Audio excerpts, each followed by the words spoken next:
the people that are that project, those guys in that office,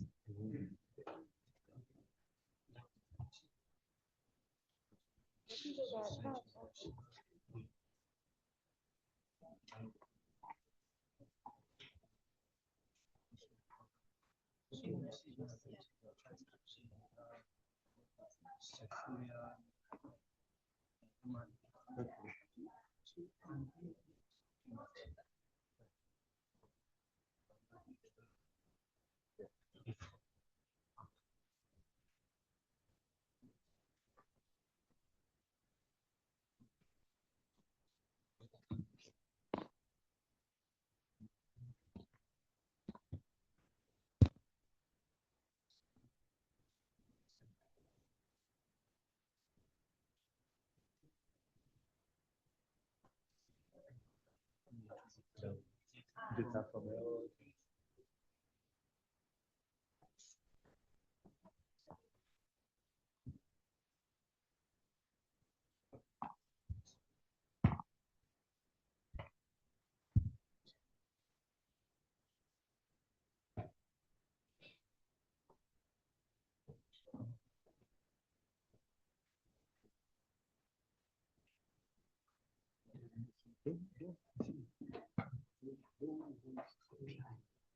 Hello, good morning, everyone.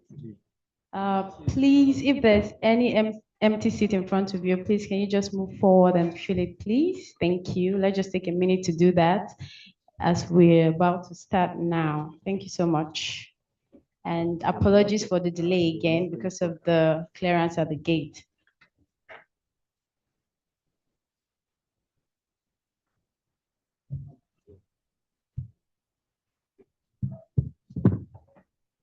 All right. Good morning again. My name is Blessing Afolabi, Communications Consultant from the Electricity Hub. And before we begin, I would like to ask a very simple question.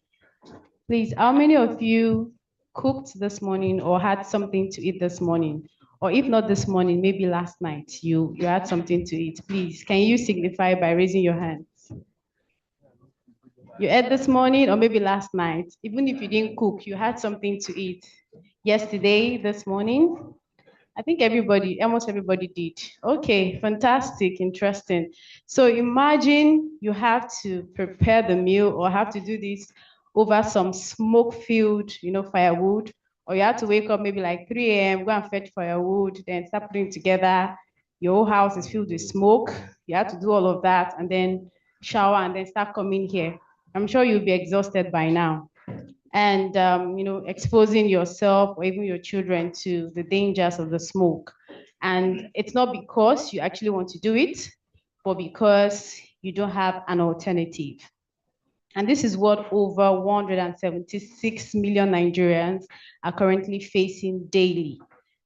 And that's why today's conversation is actually very important, why we're gathered today. So on behalf of the Electricity Hub and Nextier, in partnership with the United Nations Development Program Nigeria, GIZ, and the Nigeria Governors Forum, I'd like to warmly welcome you to the 118th Power Dialogue, focused on mobilizing investment for clean cooking and equitable energy access. Now, today's conversation is not just about energy, right? It's about health, it's about dignity, it's about economic opportunity, it's about climate resilience, it's about ensuring that the transition that we're all talking about to cleaner energy system actually works for everyone. So I'm really looking forward to a very rich conversation today, and not just rich alone, but solutions driven, because this is a really important conversation that we need to have. So permit me to welcome you again, and please a round of applause for yourselves. Thank you for joining us. Permit me to recognize some of our partners, GIZ in the room. We also have the Nigeria Governors Forum. We have the Nasarawa State Human Capital Development Agency. We also have the National Council on Climate Change represented in the room. We also have other partners from Asanita, Data Analytics and Solutions Nigeria. We have Energy Markets and Rate Consultants. as well as our able partner, the United Nations Development Program, of course. That's why we're having the conversation today. So I would like to welcome our UNDP representative for the sponsor welcome in person of Dr. Geoffrey Omedo. He's a technical specialist, climate and energy finance at UNDP Nigeria. Please, let's keep it coming, very loud. Thank you so much for his presentation. Please do well to enjoy the conversation. Thank you again. We are not doing well. Are we cold? Should we put up the ACs or something? Let's keep it going. I won't hand over the mic until he gets here.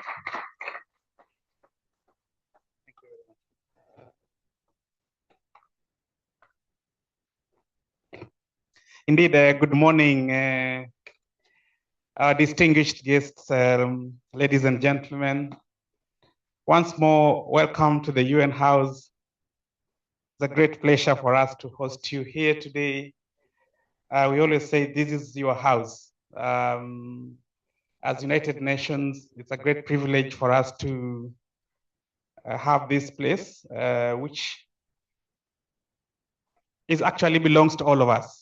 And that's why we are really, really glad that in the last couple of months, we are opening it for these power dialogue conversations and trying to get some of the critical elements of sustainable energy for development under this discussion underway. And what a more timely subject and a more critical subject, the subject of clean cooking that is bringing us here today. So once more, let me take this opportunity to really appreciate our partners who we are collaborating with to have this dialogue.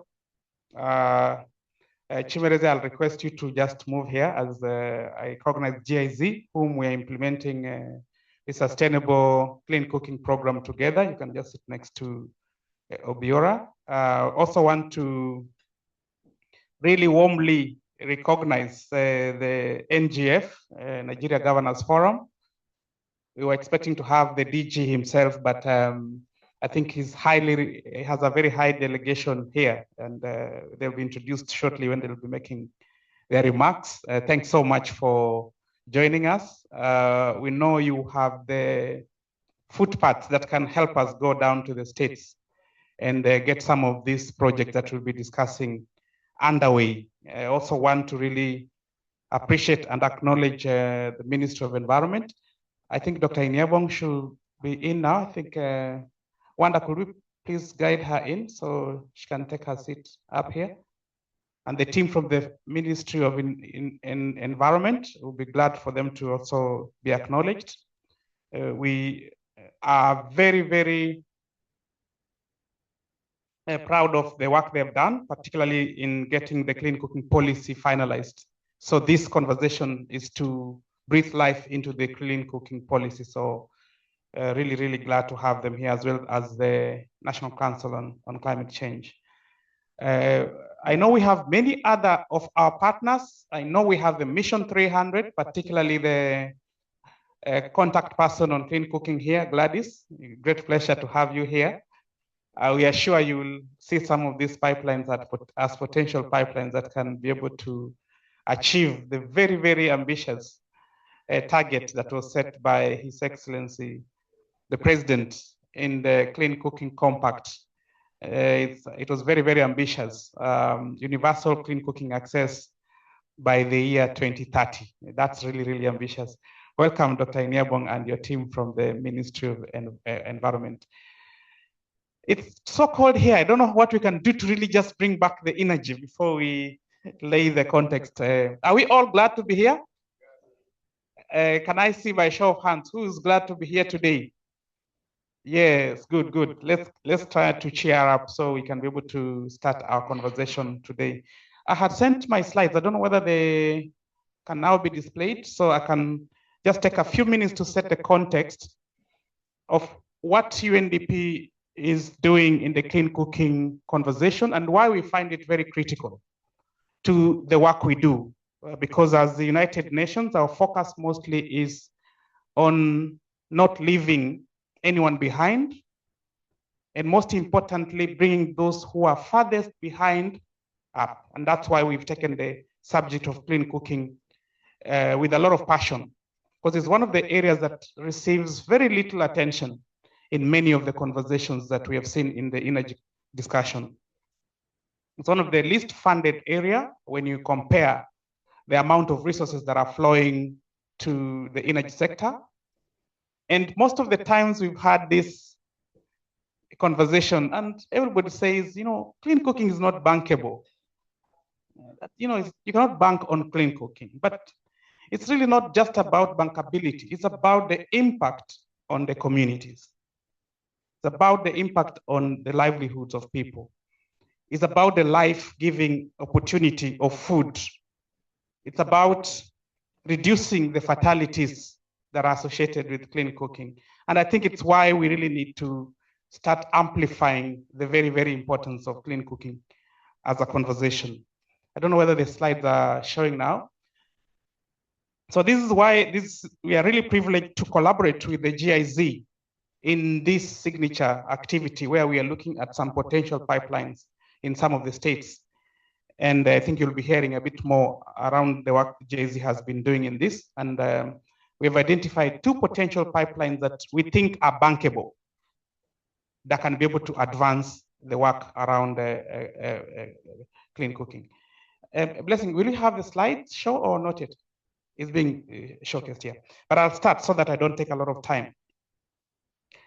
In terms of the importance of clean cooking, as I lay the context, it is one of the major drivers to environmental degradation, a lot of health risks that are associated with clean cooking. We have a lot of challenges, and not just Nigeria. I come from Kenya myself, and when I was born, our country was 75% arid and semi-arid, and 25% arable. Arable is more fertile and green. But as we speak right now, we fear that we may be losing the war on desertification because the arid and semi-arid lands have expanded. And this is also the same challenge we fear could be seen with the downward encroachment of the Sahelian desert downwards. You would realize that nowadays, even finding firewood is becoming more and more difficult. It used to be easier to get firewood. You just walk out a few meters and get firewood. But now, women and children and young girls are having to walk longer and longer to get firewood. It's becoming very difficult. And with the time, if we do not come up with a solution, then the continued encroachment of the Sahelian desert downwards will ensure that our country is not as green as we would like it to be. So that's why it's a major development imperative for us to engage in this conversation. Next slide. And we are really, really proud of the work that the government of Nigeria has done. Dr. Iniebong, great work in having the clean cooking policy out. UNDP did an assessment of the clean cooking targets. It's a little small, but I'll speak to it. But we'll share it with you in terms of what is the current situation, what does the clean cooking policy aim to achieve, and what is the quantum of work that we need to do to achieve that across the various technologies. So in terms of the clean cooking policy targets, they have a lot of technologies there. The obvious one that all of us would like to go to is the modern electric cooking services.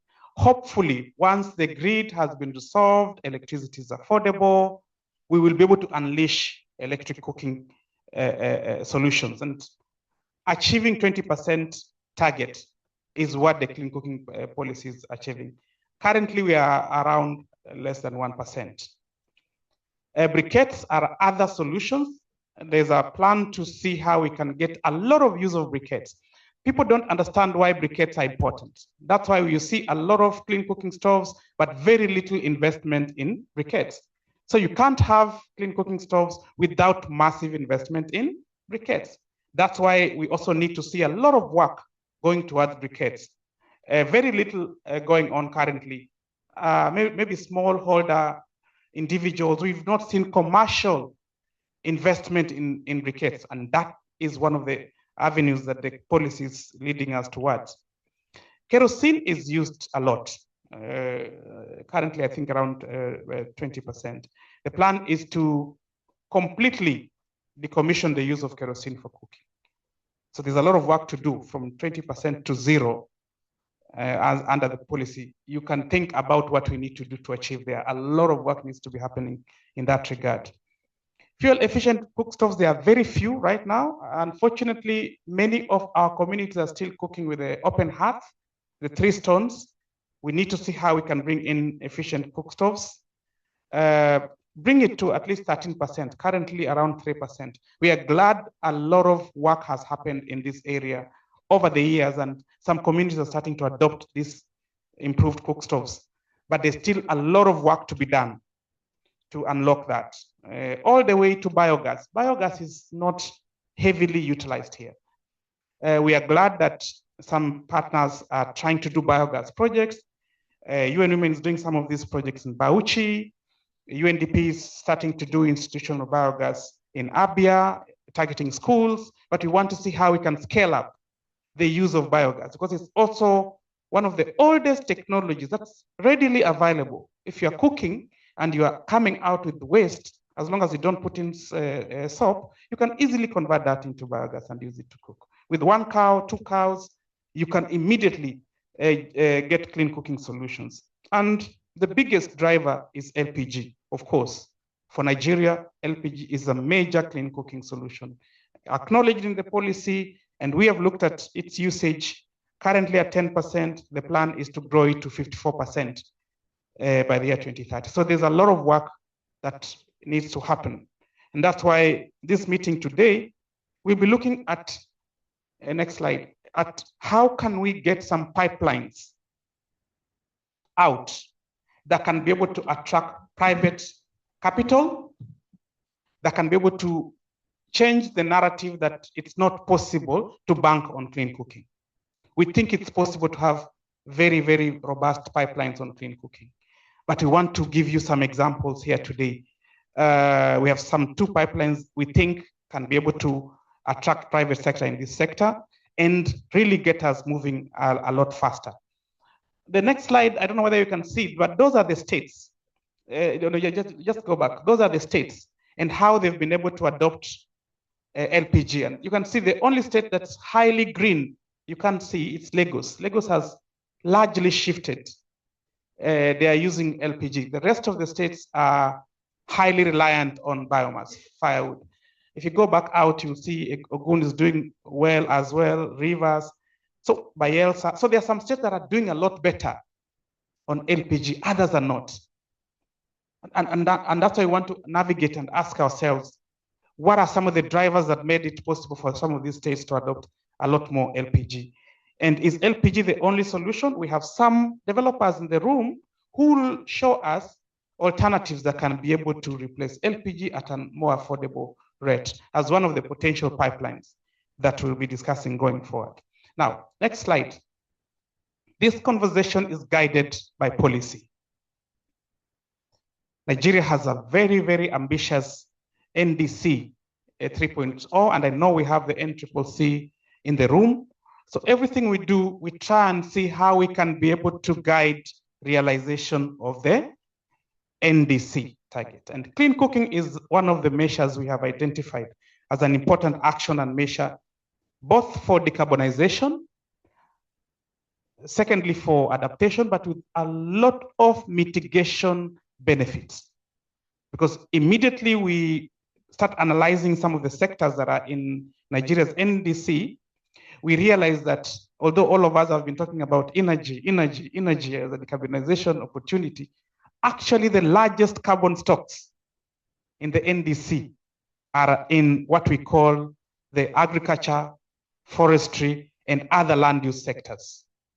They're in forestation. They're in reducing deforestation. That's where clean cooking comes in. So clean cooking then becomes a very critical opportunity for Nigeria to unlock carbon market access.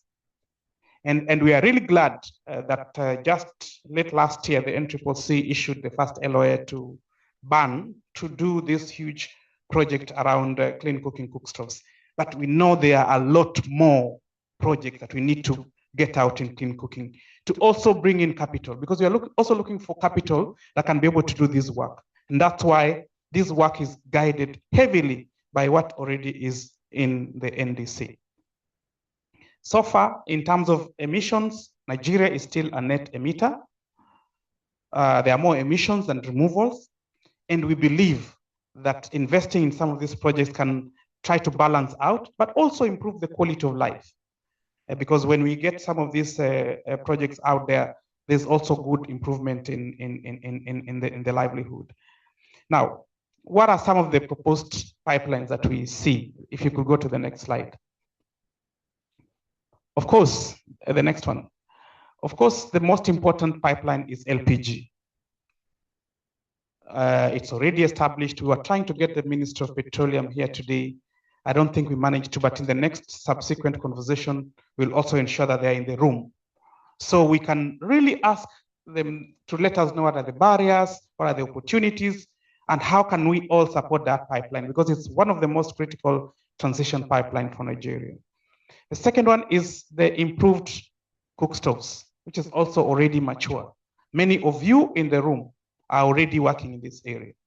UNDP previously did implement a solid fuel wood program, and we worked with some of the developers who are still doing very well, even with the initial grant resources that we gave them. We are glad that they've been able to establish very sustainable business models, and we are glad that communities are starting to look at clean cook stoves as an opportunity. So this is also a pipeline, in our view, that can be quickly developed and unleashed to support the transition. There are also pipelines that we are calling prototypes. That's why today we want one of the promoters of that prototype to demonstrate to us as it's working. I think the best way to demonstrate a proof of concept is when someone tells you this thing can work and you actually see it working. So we all live here having been converted, born again, that this is not just a prototype, it is actually worked, right? And we've challenged him. He will demonstrate to us today after these discussions. We'll go somewhere, we'll give him some food. I don't know whether it's gari you're going to cook for us, eba, or my favorite is banga soup and egg soup. So I don't know what you're going to cook for us today. Because if it does work, it gives us a lot of opportunities to achieve two things. Number one, it helps us deal with the gas flaring problems. And the NDC has also identified gas flaring as a major challenge. Number two, it introduces another alternative to LPG that is cheaper and more safe. So I don't want to speak for him. We will wait to see Brian from CIAP has this proposal. We'll all be the judges as he's sharing with us today how it's working, and as he'll be demonstrating to us next at the kitchen area how it's actually working. So when we live here, we live with a different mindset. And of course, as I always say, the future for cooking is electric, but neither Kenya nor Nigeria is ready for electric cooking. There's a long way to go before we can be able to get all of us comfortable just cooking with the electricity. But I think we are hoping that in time, as the new Minister for Power has assured us, and as all the actors who are working in the energy sector, yesterday we launched our African Mini Grids program, 23 mini grids with the REA, and there's a lot of work happening. With time, we will get there. We'll be able to cook with electric. We'll have an air fryer, we'll have an oven, an electric grill, and an egg warmer. There's even an egg warmer. There's a rice maker that's just electric. You can imagine the time that the women and the men who cook in the West save. All they need is to just turn on a button and the food is going to be ready. That is the future we are hoping to achieve. Can you dream it with me, right? But how long do you think we'll be able to achieve that? Let me hear. In how many years do you think we'll be able to effectively transition to that? Someone? How many years? We have started. But how many years do you think we'll achieve it for all Nigerians? Okay, it's a question for all of us. We need to see how we can be able to head there, because that's the future that we are looking towards. But as we head there, there's a lot of steps before we can actually be able to get there, and this is what we are trying to do. So that I don't take so long, I think I've just laid the context and the purpose of this discussion. I really want to thank all of you for coming. We look forward to listening to some of the ideas you have. We don't want this to be only a monologue where we are the only one speaking. We want to listen to you as well. How can we build pipelines in the clean cooking area? I'm sure Mission 300 wants to hear this because we are working towards a larger stakeholder meeting in September around this conversation. And it will really be good. By the time we have that meeting, we also have solid pipelines that we will tell private sector, come and invest in this pipeline, and we get going, right? So that we don't just have a meeting without a clear result that can be able to demonstrate a cooking solution. So that's one of the major objectives of this conversation. There are a lot of private sector developers we've brought here. We've brought government entities, we've brought our regulators, we've brought our partners, we've brought our NGF, who will be able to amplify some of the challenges that are there at the states. We have Nasarawa in the room as well. They can be able to give us some of this work they are doing and how it can be able to fit into this whole element. So without much ado, let me take this opportunity to thank all of you. Thanks very much for coming and looking forward to a very fruitful deliberation. Over to you, Blessing. Thank you.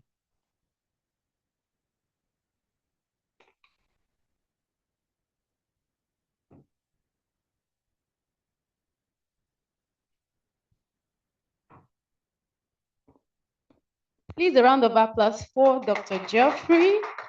Thank you for the beautiful presentation. Okay, I would like to quickly invite for the keynote address. We're supposed to have the DG of NGF, like Dr. Geoffrey mentioned, but representing him is the able Mr. Obiora Nnaji, is the Executive Director for Finance at the Nigeria Governors Forum. Please, with a resounding round of applause, let's welcome him for the presentation. Okay, you know me, if you don't continue, I will not step down from here. Thank you.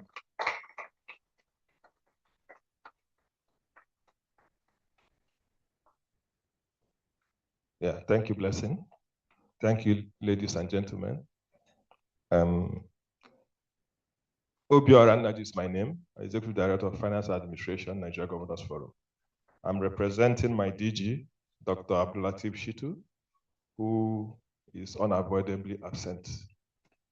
He had to go for an important event that he will be there personally. So I will read his address. But before I start, I want to thank Dr. Geoffrey Omedo for his kind support in this program. I want to also thank GIZ, Next Year, Data Analytics for this program. Nigeria Governors Forum takes this program very seriously, and we will continue to support this program and ensure that subnationals are well represented in it. So let me read the address of my DG.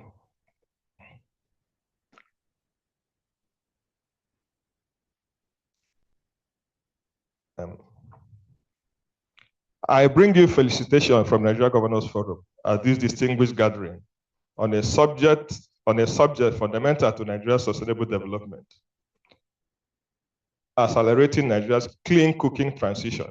This issue affects millions of Nigerian households and sits at the intersection of key national priorities, including public health, environmental sustainability, climate action, gender equality, economic inclusion, energy security, and shared prosperity.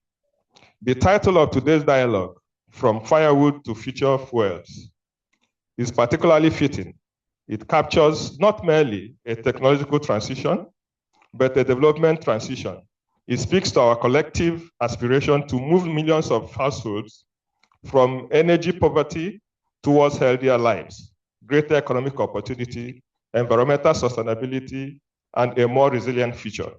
Millions of households across Nigeria continue to rely on firewood, charcoal, agricultural residue, and kerosene for their daily cooking needs. Yet, behind these traditional fuels lies a much bigger national story, one of avoidable health burden, environmental degradation,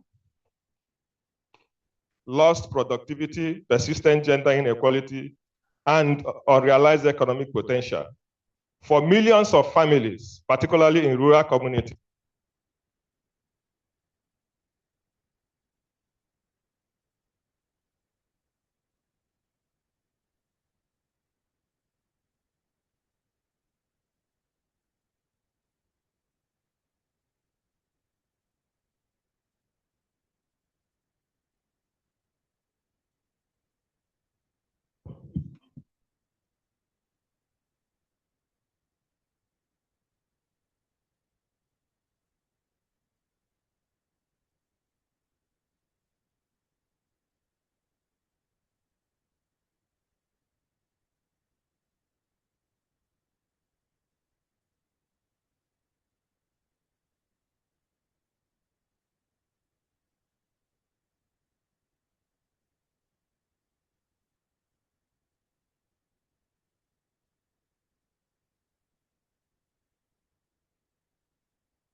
conditions that attract private investment.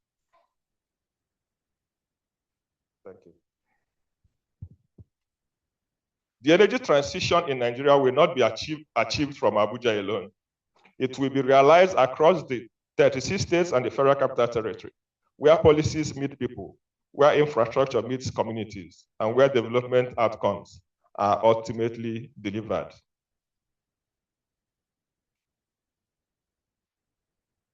This understanding continues to shape the work of Nigeria Governors Forum. Through our strategic partnership, including our collaboration under the Sustainable Energy Access Projects, SIP, the forum continues to support states in strengthening energy planning, improving the enabling environment for investment, promoting innovative financing mechanisms, and advancing practical solutions that expand access to affordable, reliable, and sustainable energy services, including clean cooking technologies. But no single institution can deliver this transition alone. Governments must provide enabling policies. Development partners must continue to support innovation and capacity building. The private sector must bring investment, technology, and market solutions. Financial institutions must develop instruments that reduce investment risks. Civil society and local communities must help drive awareness, adoption, and behavioral change. Only through genuine partnership can we move from isolated pilot projects to sustainable nationwide transformation. Distinguished ladies and gentlemen, today's dialogue comes at an important moment around the world. Around the world, countries are redefining the relationship between energy development and climate resilience. Nigeria has every opportunity to position itself as a leader in Africa's clean cooking transition. But leadership will require deliberate action, sustained investment, and coordinated implementation.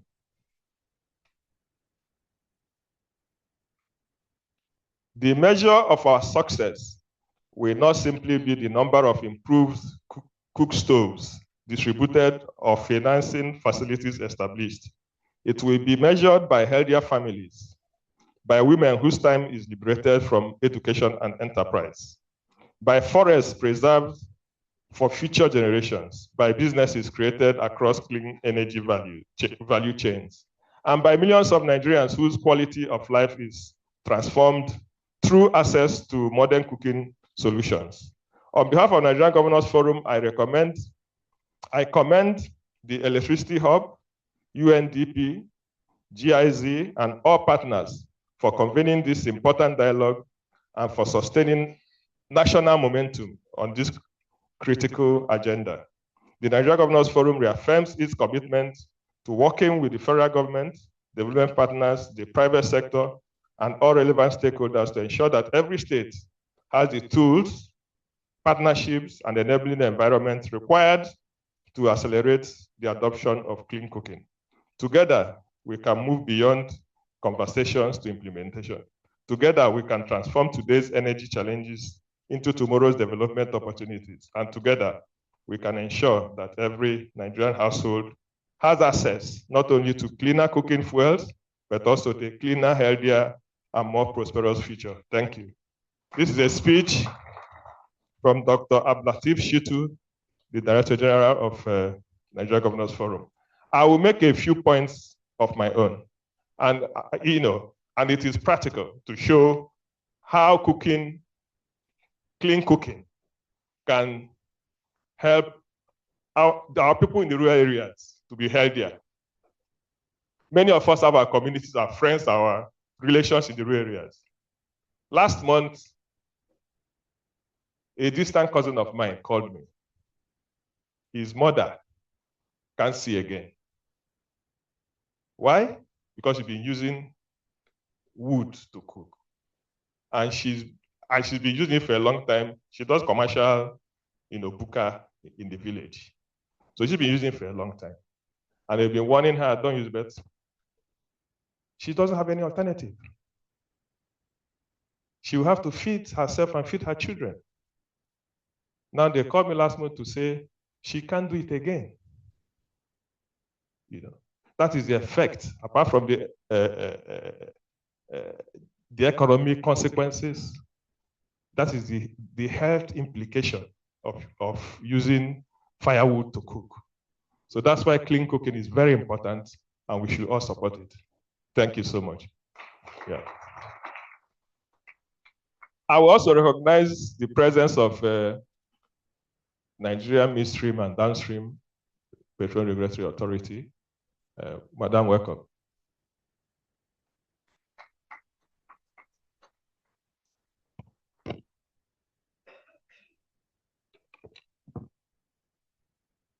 Please, let's continue with the applause. Thank you. Thank you for the beautiful presentation, Mr. Obiora. And I'd like to recognize, like you mentioned, the Nigerian Midstream and Downstream Petroleum Regulatory Authority. Please, with a round of applause, join me to welcome Mrs. Uzoamaka Ugu Ojobe. She's the Deputy Director and Head of Regulatory Policy and Investment Promotion. Thank you for joining us. And also Dr. Mrs. Priscilla Ekwe, Senior Manager and Head Investment Promotion from NMDPRA.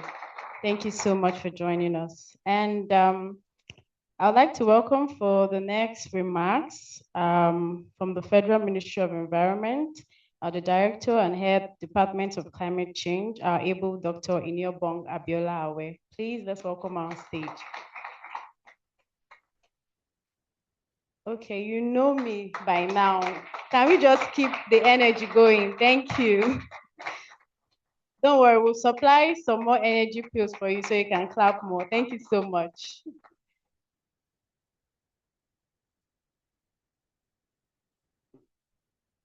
Thank you very much, Blessing. I also, by extension, want to thank the organizers of this event for inviting us. Already, I see the need for today's event. That's very important. Following the speech of representative from the Governors Forum, I deeply appreciate this. It seems it's been a week of clean cooking. Specifically, some of you were with me yesterday. How many of you were with us yesterday? And so you see how this speaks to each other. I'm an apostle of let's talk. Let's bring down the walls. Let's speak to each other. So much is happening. The ministry is doing so much. And all we have to do is coordinate. We're not lacking policies. We're not lacking what we need, frameworks. Or we can't do it as one entity. Sorry, I have to start by being informal to get informal before I forget the point I want to make. I want to appreciate my colleague from the Governors Forum. It's good I'm seeing you live and direct now. And I'm holding on to the commitment of your speech by your, from that end, because we know how much we've been trying to get to you, to let you know that we're doing a lot at the subnational. We have a subnational desk, which is live in the Ministry of Environment under the Department of Climate Change, where by just a button, we are talking to every desk officer at the subnational. And I'm sure you are aware that we have a subnational ranking, which we are doing the third this year. Yes, the third this year. And we've been long time wanting to have a handshake with the Governors Forum, so we work very closely with this. GIZ, you are a strategic partner since we commenced the implementation plan for the clean cooking. We are not reinventing the wheel. GIZ has done a lot, so we are working with them to see what informed position, what informed evidence-based information that we get from GIZ, to work with it and work with an umbrella body called the National Alliance for Clean Cooking, and then move forward with this. On that note, I want to say thank you again, and standing on existing protocol that has been established, and to make a few remarks related to this. It's my pleasure to join you today at this very important dialogue on mobilizing investments. And like it's already mentioned, clean cooking is more than an energy issue. It's a climate change issue. It's a health risk issue. My minister will always remind us that putting a woman in that cooking space is equivalent to smoking 10 packets of cigarette. Please don't quote me. And so you know what that means. We have evidence here relayed to us by his own relation, the effects, health effects of that. It's also an environmental issue, and it's a socio-economic development issue, and needs priority that should sit in the place of intersection of clean climate actions, public health, gender equality, forest conservation, and sustainable livelihood. All of this is towards accelerating access to clean cooking and essential for achieving a nationally determined contribution, which sits especially, as mentioned, under their follow agriculture, forestry, and land use. Within the ministry, we have done so much and still doing so much through the Department of Climate Change to continue to promote policies and programs that reduce greenhouse gas emission while improving the well-being of Nigerians. The ministry had developed the Clean Cooking Policy, which speaks to the National Climate Change Policy. And the Clean Cooking Policy is not just a standalone policy.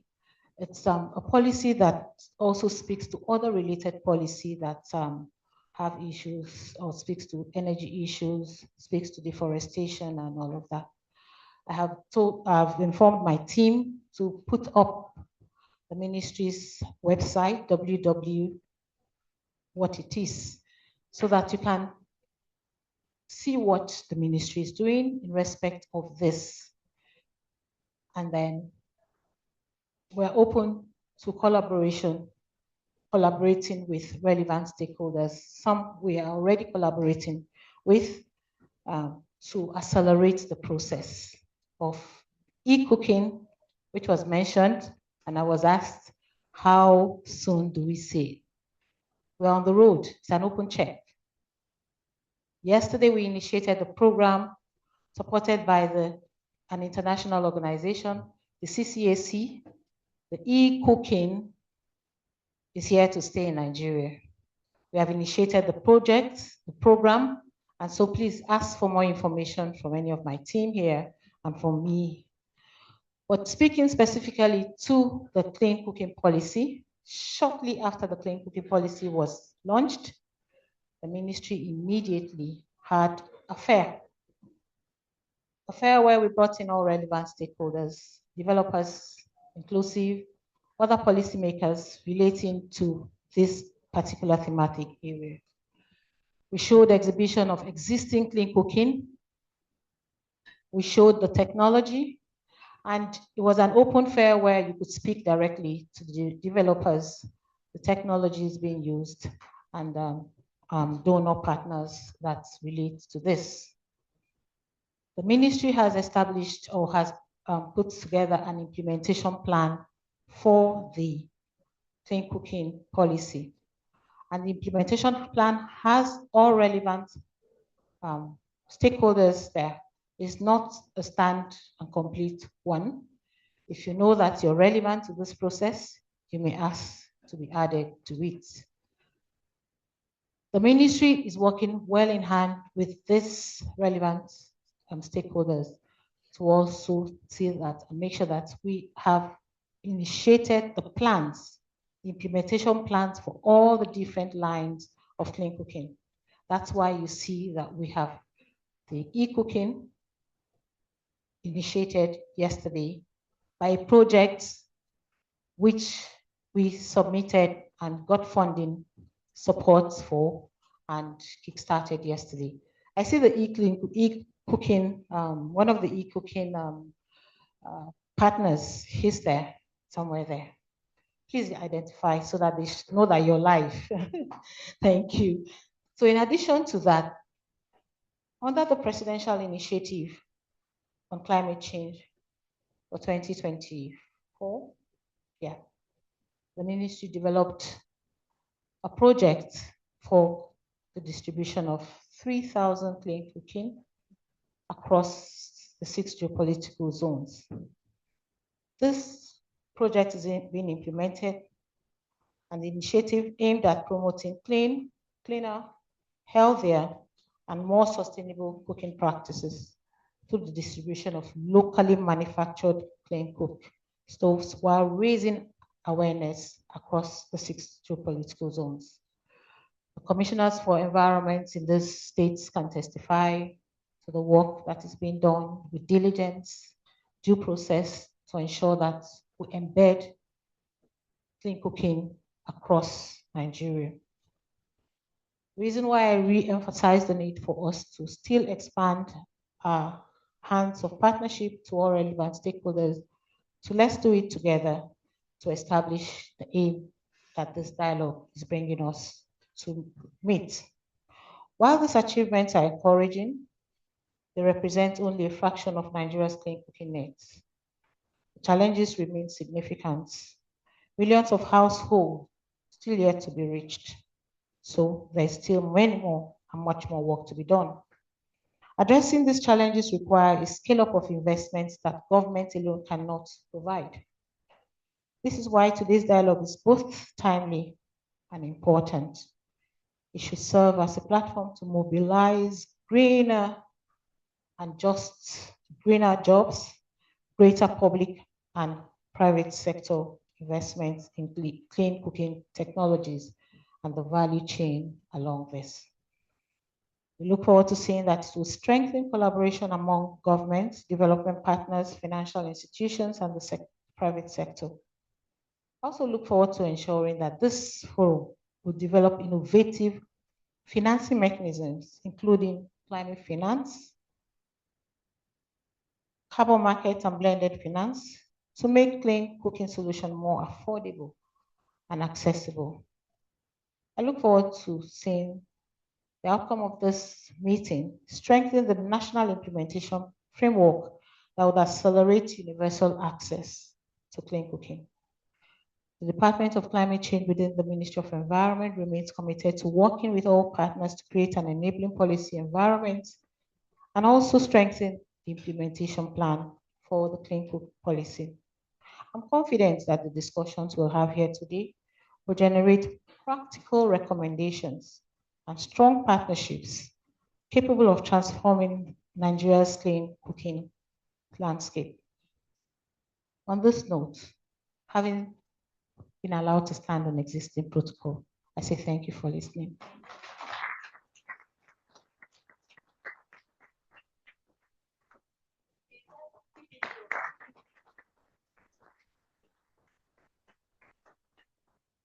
Thank you so much, Dr. Inyobang, for the beautiful presentation. And I would like to quickly call also for his remarks, the representative from GIZ Nigeria and ECOWAS, in person of Chimereze Nwosu, who is the advisor of sustainable energy investments at the Nigerian Energy Support Program.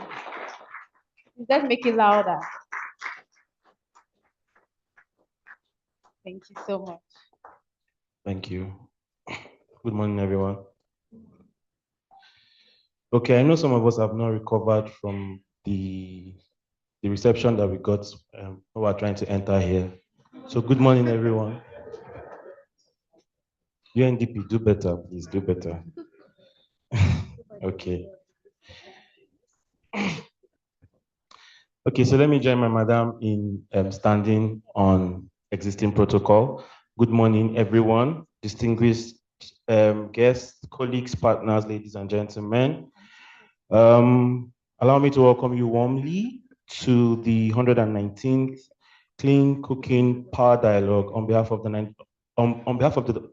Nigerian Energy Support Program, NESP, which, as many of you might know, is co-funded by the European Union and the German government and implemented by GIZ. We are delighted to join the Electricity Hub, UNDP Nigeria, and all of you in convening this important conversation on mobilizing investments for clean cooking and equitable energy access. Clean cooking sits at the intersection of many of Nigeria's development priorities. It improves health, protects our environment, empowers women, creates jobs, strengthens local industries, and contributes to our climate and energy transition goals. While Nigeria has made significant progress in setting ambitious targets and developing enabling policies, the next chapter is about implementation at scale. I remember Madam said that it's time for action. You know, we have been talking for a long time, and I know that we'll still be talking, but while we're talking, let's do a lot more in terms of implementation. Achieving universal access to clean cooking will require stronger collaboration between governments, the private sector, development partners, financial institutions, and communities. More importantly, it will require sustained investments and innovation to build markets that are inclusive, resilient, and also commercially viable. At the NESP, we are proud to support Nigeria in creating an enabling environment for sustainable energy solutions. Through our partnerships, we remain committed to strengthening policies, supporting market development, and helping unlock investments that will accelerate access to clean cooking for millions of Nigerians. Just to mention that earlier this week, we were in Plateau State, where we reinforced our commitment to the state to driving efforts at implementing clean cooking adoption in Nigeria. So stay tuned. Very soon we'll be giving updates as to the progress of some of our implementations. Hopefully by the end of this year, we'll have a lot of activities to report on. Today's dialogue is therefore more than a conversation. It is an opportunity to identify practical solutions, just as Dr. Geoffrey highlighted earlier that we'll see later, strengthen partnerships, and also catalyze action. I encourage us all to engage, openly share experiences, challenge assumptions, and live with concrete commitments that move the sector forward. Thank you once again for joining us, and I wish everyone a productive and impactful dialogue.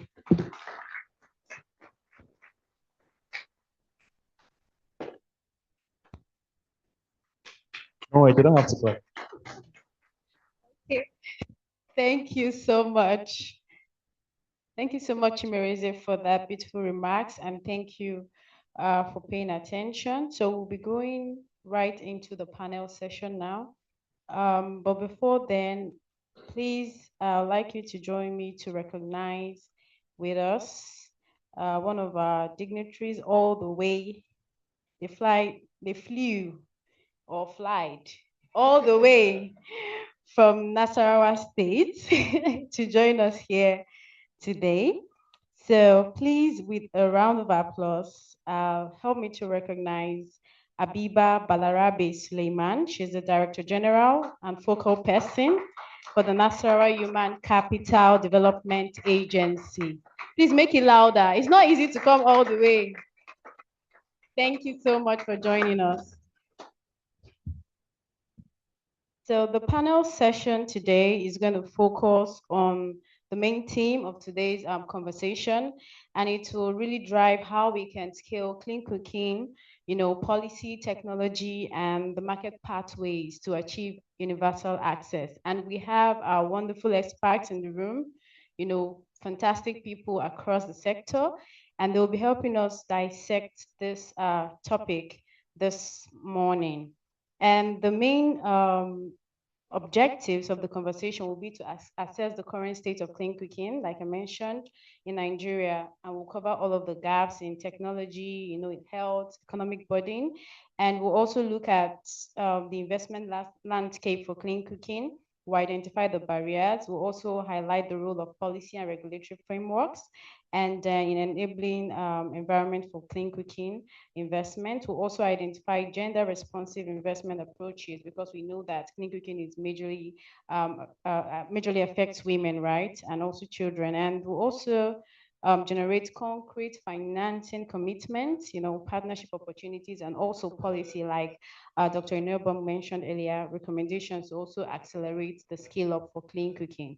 So without further ado, I would like you to, I would always ask you to give a round of applause. So please keep your hands ready because we have 4 panelists today. Firstly, join me to welcome our honorable moderator for the session, who will be doing justice to leading the conversation today. She's the lead energy transition, energy market, and rates consultant. Please welcome IC Atiti. Joining her on stage is Chimereze Nwosu, is the advisor of sustainable energy investment at the Nigeria Energy Support Program, GIZ Nigeria, and ECOWAS. It's getting cold. I will not leave this stage if you don't keep clapping. Okay, please also join me to welcome from Data Analytics and Solutions Nigeria Limited, the managing director in person of Brian Amonu, please. And finally, we have our able director and head of the Department of Climate Change from the Federal Ministry of Environment, Nigeria, Dr. Inobong Abiola Awe. You're welcome, ma'am. So please let's sit back and engage, because after the conversation, we'll open the floor for Q&A sessions and also joint conversations for all participants. Please sit back and enjoy the conversation. Over to you, our able moderator. Thank you so much. Thank you very much. Another round of applause. So good morning, everyone. And I would like to thank us all for being here because as previous speakers have stated, clean cooking access is a very important conversation that is pertinent we have at this stage. And just to reiterate what the previous speakers have stated, Dr. Inobong and our representative from the NGF, I'd like to support their statements with some data, because like they stated, clean cooking is very important for a range of reasons. It's important health-wise, it's important socioeconomically, and it's very important even environmentally. So according to the World Health Organization, just a quick background before we dive into the panel session, the WHO estimates that the use of traditional cooking fuels, dependence on these traditional biomass fuels, accounts for 3.2 million deaths annually. Now, bringing that to the Nigerian context, an IEA report in 2023 estimated that only about 15 to 20% of us in Nigeria have access to clean cooking solutions. And like Blessing earlier stated, that leaves 176 million people without access. So that tells you the state of degradation on the health angle. Now, there are also economic and social costs that are very glaring because about 2 to 6 hours are spent, especially in the rural and peri-urban areas, picking firewood for cooking. And this activity is predominantly borne by women.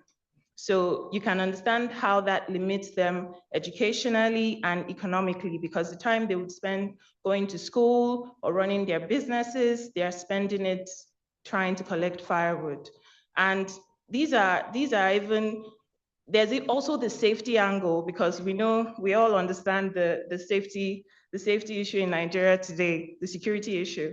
And now bringing it to the environmental standpoint, the use of these fuels also contributes to the degradation of our resources, our natural resources.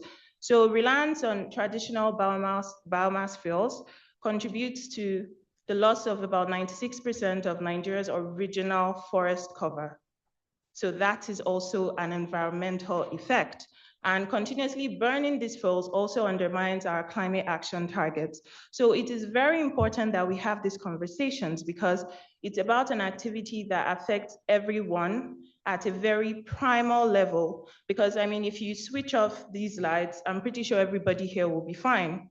But everyone in this room depends on food. We all have to eat. So it's not sustainable that the processes that give us food are counterproductive to our well-being. So with that, I would like to welcome us all to this session and hope that it is going to be very productive. So first, Dr.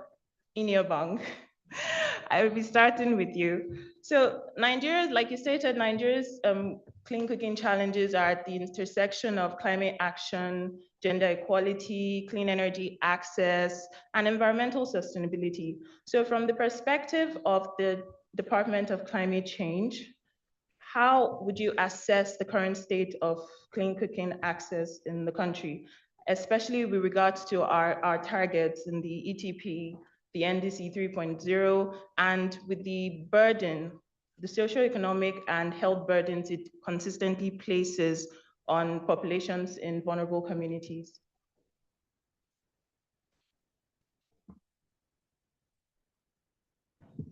Thank you very much. And I'm sure that the question does not require answers in numbers. So I'm going to be very, very narrative in terms of my response. Climate change. We see it all around the place in reports from the IPCC and all the way to our nationally determined contribution reports. And I would also refer to the biennial update reports, the climate effect, what Nigeria is doing and how Nigeria is doing that. The NCC, the NCC has, through its role and responsibility, reported to the UNFCCC how climate change affects Nigeria. We're looking at the energy access issues.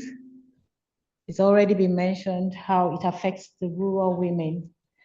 Yesterday, we were in the forum I mentioned to you, where we had the rural woman. I don't know if she's here among the audience. If she's not, she was very passionate about how this affects them at the last level of the community. The young girl who can't go to school and whose grades in school is being affected because she has to go out to get the necessary wood for cooking. But with the emergence of the clean cooking, which we are aggressively, should I use aggressively, sending to the communities, the needful communities, we hope that it would change the figure of these young girls who are out of school and send them back to school and have their grades improved because we have an alternative to cooking.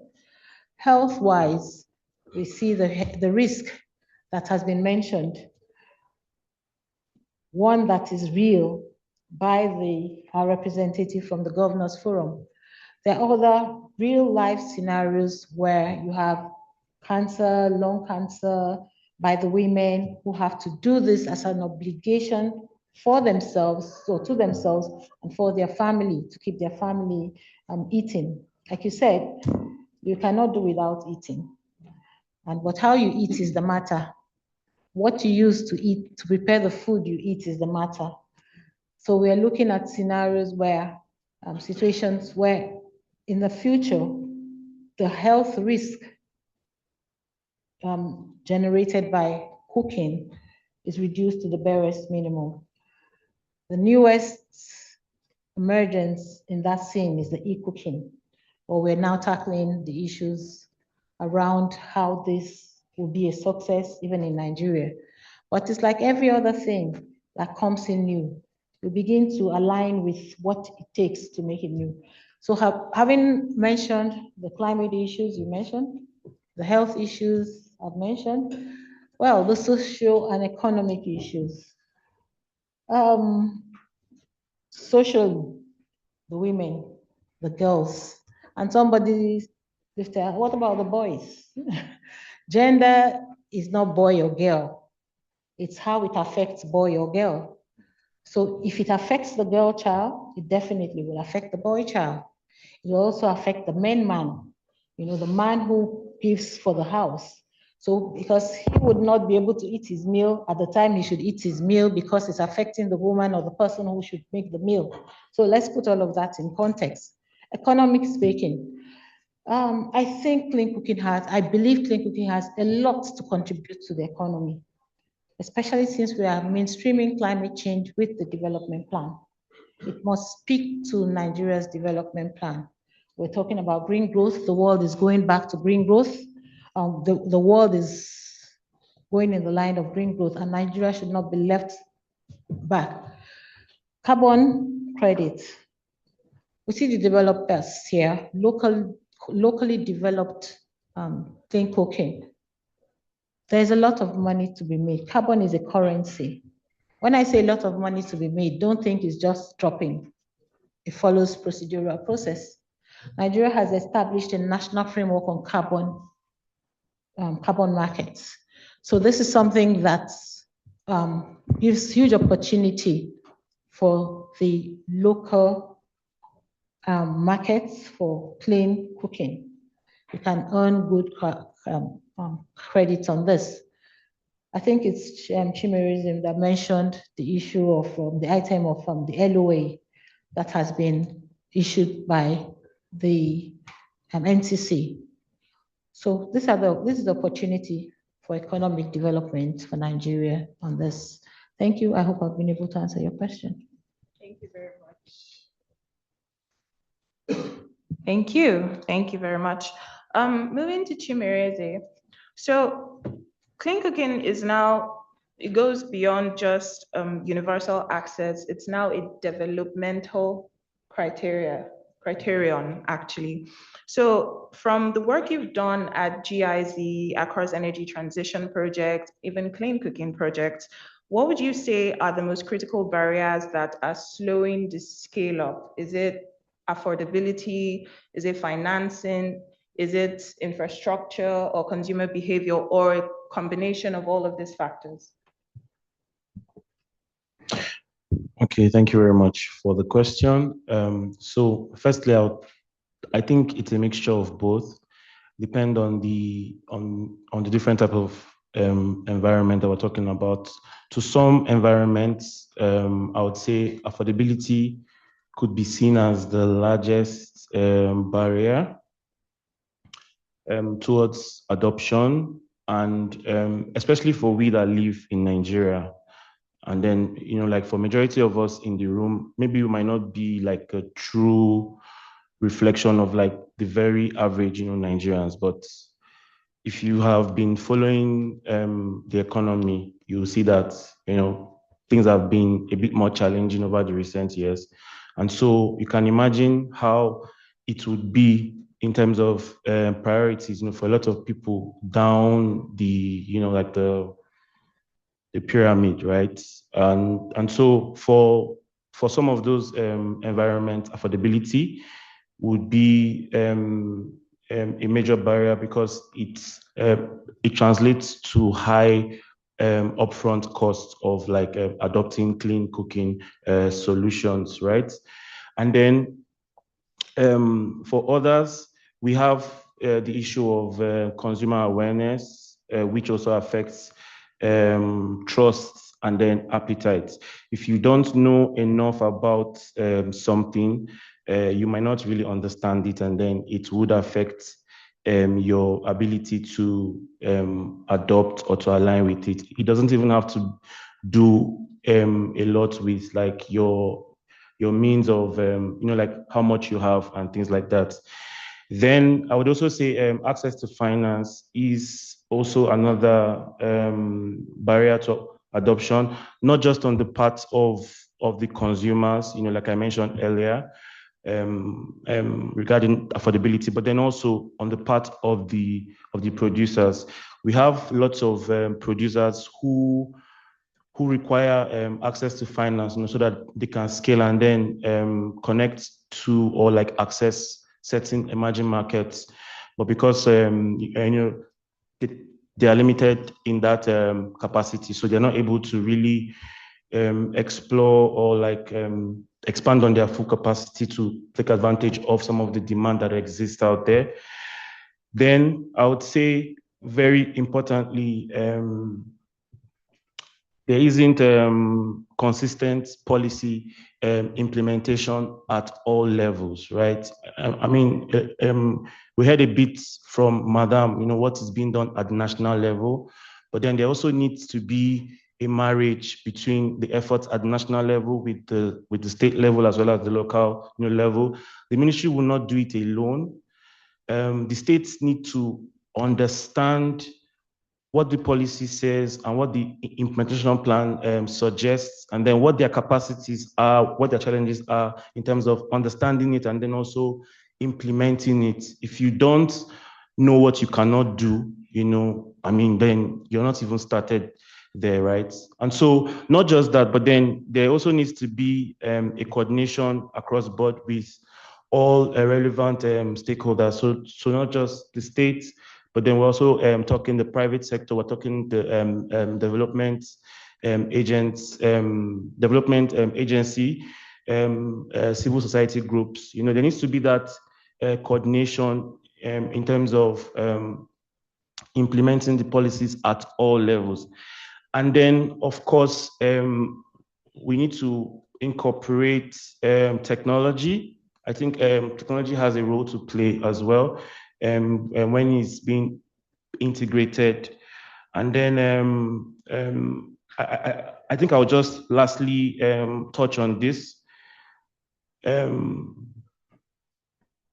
It's not just about getting the stoves, to the households, considering all of these barriers and these factors that we've talked about, but it's about, creating conditions for the households to continue using the solutions, right?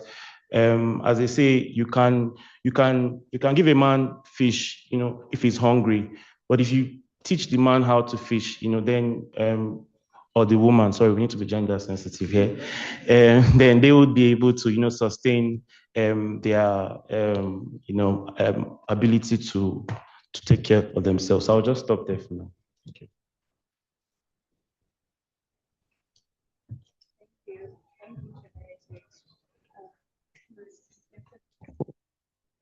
Yeah, thank you so much.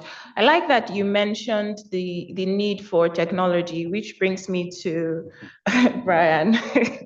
So clean cooking is often seen as an energy access problem, but it's also a data problem because you can't transition what you can't measure. And with certain targets, we all have to have a baseline. So from your perspective as a data analytics specialist and someone that provides technology-driven solutions, what do you think is the biggest gap between policy ambitions and on-the-ground scaling of these solutions, particularly for vulnerable populations? Thank you. I say good morning all. A very good question. For us, the problem of clean cooking doesn't have to do with the stove. It's really two problems: affordability and electricity market. So that constitutes about 90% of the problems. The 10% is spiritual. Can't do anything about that. So on affordability, if you looked at the slide that Jeffrey put up, the inverted pyramid, at the very top of where we need to be is electric cooking. Beneath that is LPG. But he forgot to add something else, probably above electric, is called natural gas. So I'm sure everyone here knows that Nigeria has the highest natural gas reserves in Africa. And most of you think that natural gas is the same thing as LPG. Huge difference. So what we cook with is called liquefied petroleum gas. So because most of it is imported, most of the gas with the LPG we cook with is imported, the pricing is benchmarked in New York. Now, if you use AI, any of the AI tools, and Google what is the dominant cooking fuel in Europe or North America, the answer that comes up is natural gas, not electric, because of affordability. So the rich European, the rich American who has access to electricity, LPG that we cook with, and natural gas, when given a choice, they always go with natural gas, not electricity, because of this affordability issue. That is why less than 5% of the households can afford to cook with LPG. We had to cut down trees to feed 200 million people or 176 million people today. Someone had to go cut down trees too. So that is unsustainable. So for us, that is the primary problem, affordability. LPG cannot do it, because if LPG, which government policy has been around, focused on, we require subsidy, which we don't have.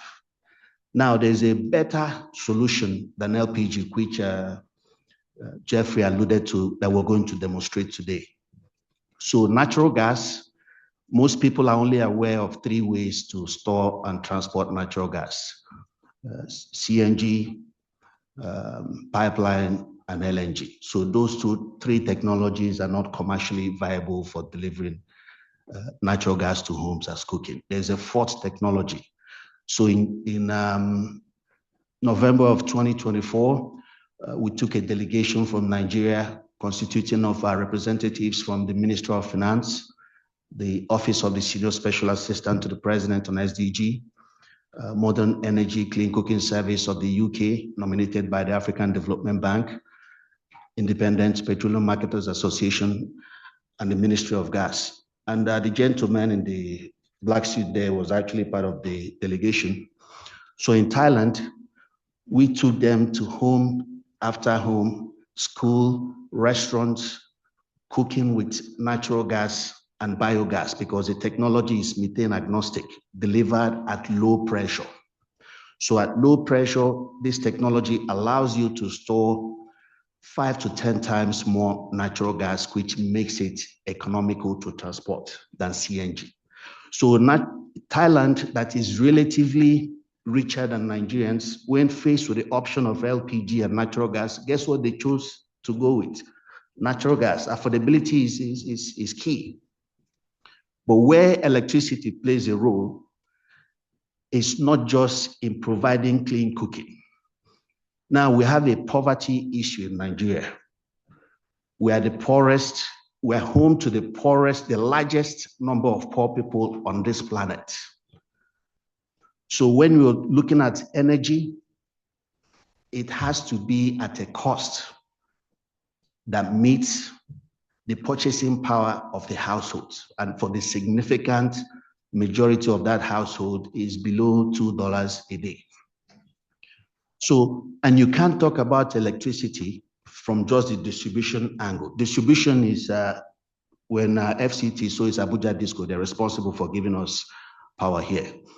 If you go to Abuja Disco to partner with you to promote clean cooking stove as an alternative, one, you're going to run into a problem, because for people to adopt it, you need reliable power, right? And reliable power comes at Band A tariff. Band A is 224 Naira. The equivalent, if you convert it to 12.5 kg, so let's say a household consumes 12.5 kg of LPG a month. If you convert Band A tariff, it will come up to about 2,300 Naira a kg. Who can afford that? So you see, even with Band A tariff and electricity is reliable, it's not going to work.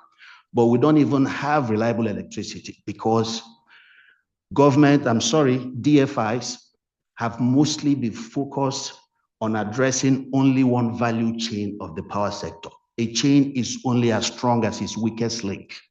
Now, the other value chains that will make electric cooking work is called transmission, generation, gas.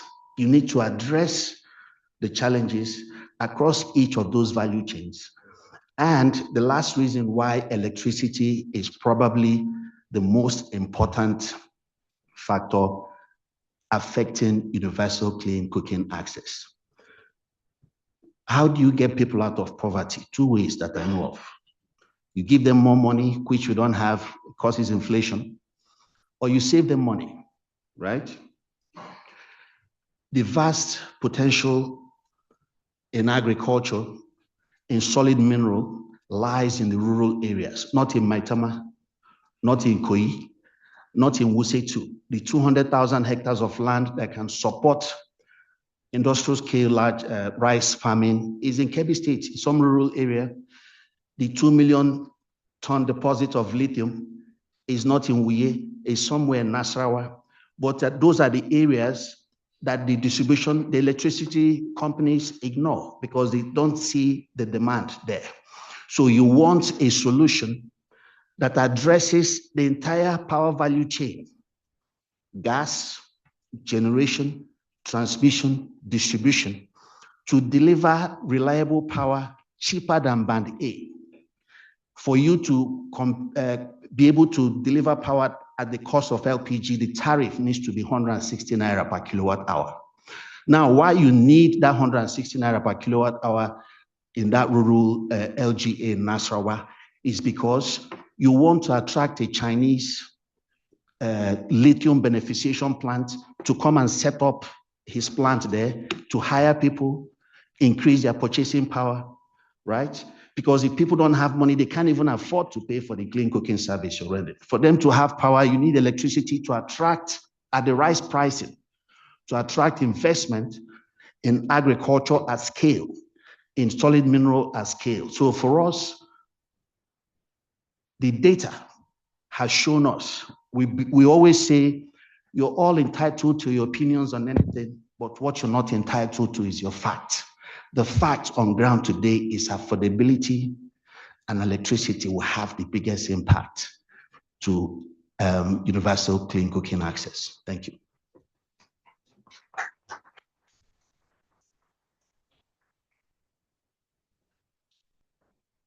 Thank you very much. Please, a round of applause for my fellow panelists.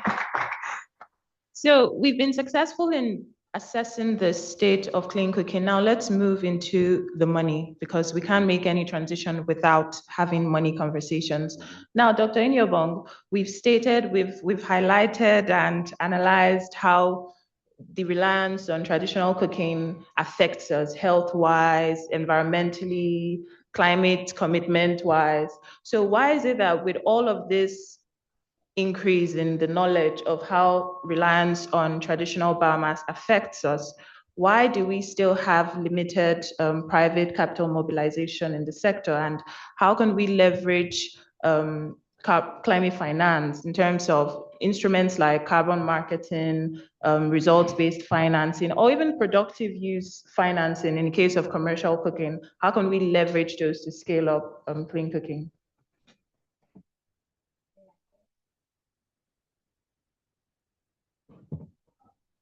Again, I thank you for the question, and I would seek to address it as it is with the denominator of climate change. You know that there are climate financing mechanism to address the impact of climate change, domiciled under the UNFCCC platform. Climate change, as much as it's an issue, it also an opportunity, like I said. This climate financing include the GEF, the Global Environmental Facility. You have the Global Climate Financing Fund, and a whole others. You have the Adaptation Fund, and the whole others that are being accessed by development partners, other development partners. But the issue, you know, even under the adaptation funding, we haven't been able to access it as a country fully. Why? Capacity, skills to access it. People think you just pick up one form and then 1, 2, 3, 4, and that is the end of it. It's a skill you need. It's a technical input that is required. You pay for consultancy to get it done, I think, but you can get it done in-house, the organization, to support your project. So one of the challenges is the capacity to be able to access this which should be developed. You can check the website of this funds that I've mentioned for more details.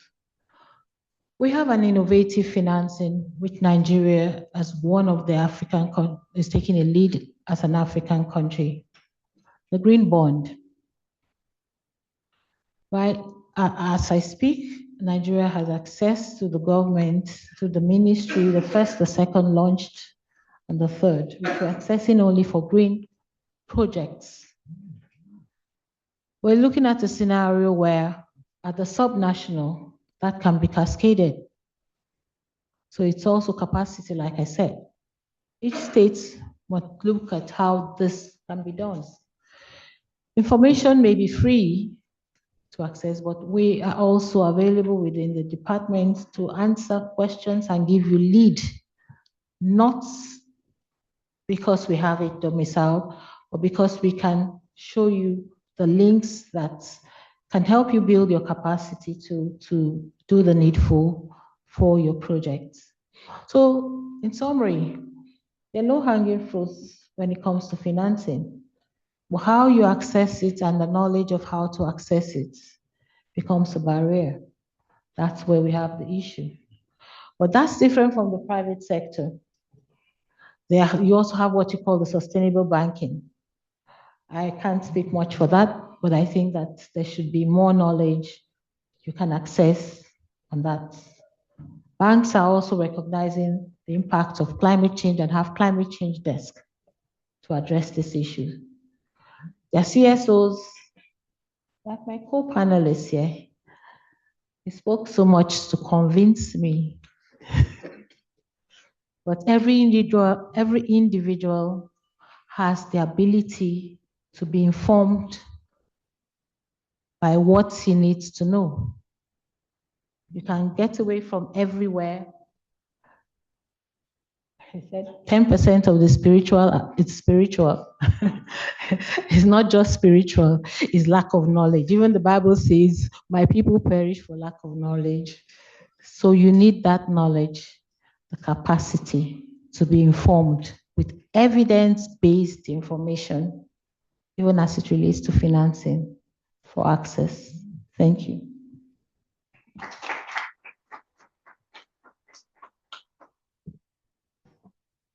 Thank you, Dr. Inyobong. Mr. Brian. Yes. So same question, but with a twist. So how do you think better market intelligence, consumer data, and like performance tracking can help de-risk investments, private capital investments for the scale of clean cooking? All right, so one of the ways that data can de-risk capital is market intelligence tells you for a particular LGA, the willingness and availability to pay for power, biogas, etc., depending on the cooking field that you're deploying. So market intelligence through data gathering is very important. And also consumption profile, the risk credit, because now you have a history of payments for a particular customer stored in a database. That helps investors take a decision. And of course, I have to come back to affordability. So for you to attract investment, you need to basically answer 3 questions. How much money do you need? You need information, data, right? To approach a bank. What are you going to spend that money on? You need information. How do I get my money back, right? So data, again, the name of our company is Data Analytics, is critical to delivering a solution that can attract funding. There are funds out there. You need data to show the investor, first of all, the amount of money you need, what you're going to spend the money on, how the investor will recover their investment. Thank you.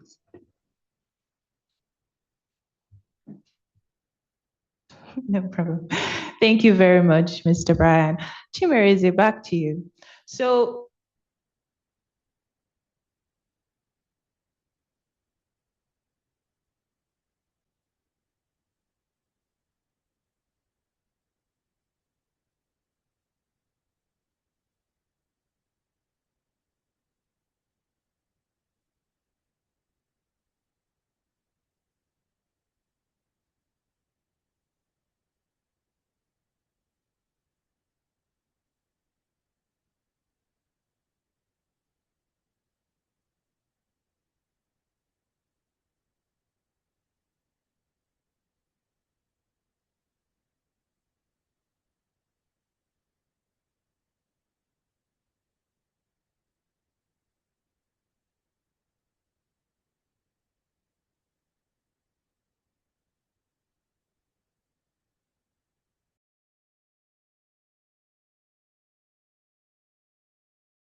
bank, account, from somebody I know about the failings of that product.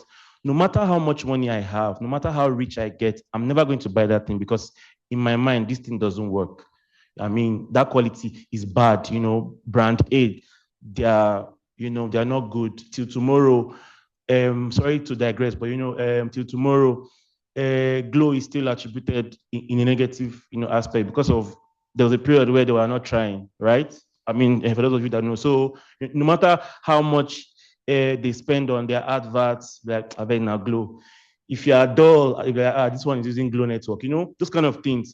Stigma sometimes is stronger, to either shake off or to make an impression about something. Then I would say reliable data, in addition to to implementing and also coordination. Reliable data improves investment decisions as well as planning. The more you know about something, the more you know about the strengths and the weaknesses of something, the more you can know if you are better equipped, for that or not. The more you know your capacities and then what you can deliver and how that feeds into your plans or not. And then lastly, to cap this up, we have policies, like I said, we have good policies. Good policies attract investments, but consistent implementation sustains that investment, right? So if you can attract, we can do this, we can do that. Our policy says, there's, this relief, for your, come and invest and all of that.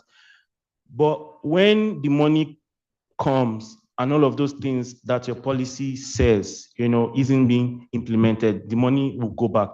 But if the money comes and then it sees, that, these things are being implemented, the money will stay and then even scale up to other levels. Yeah.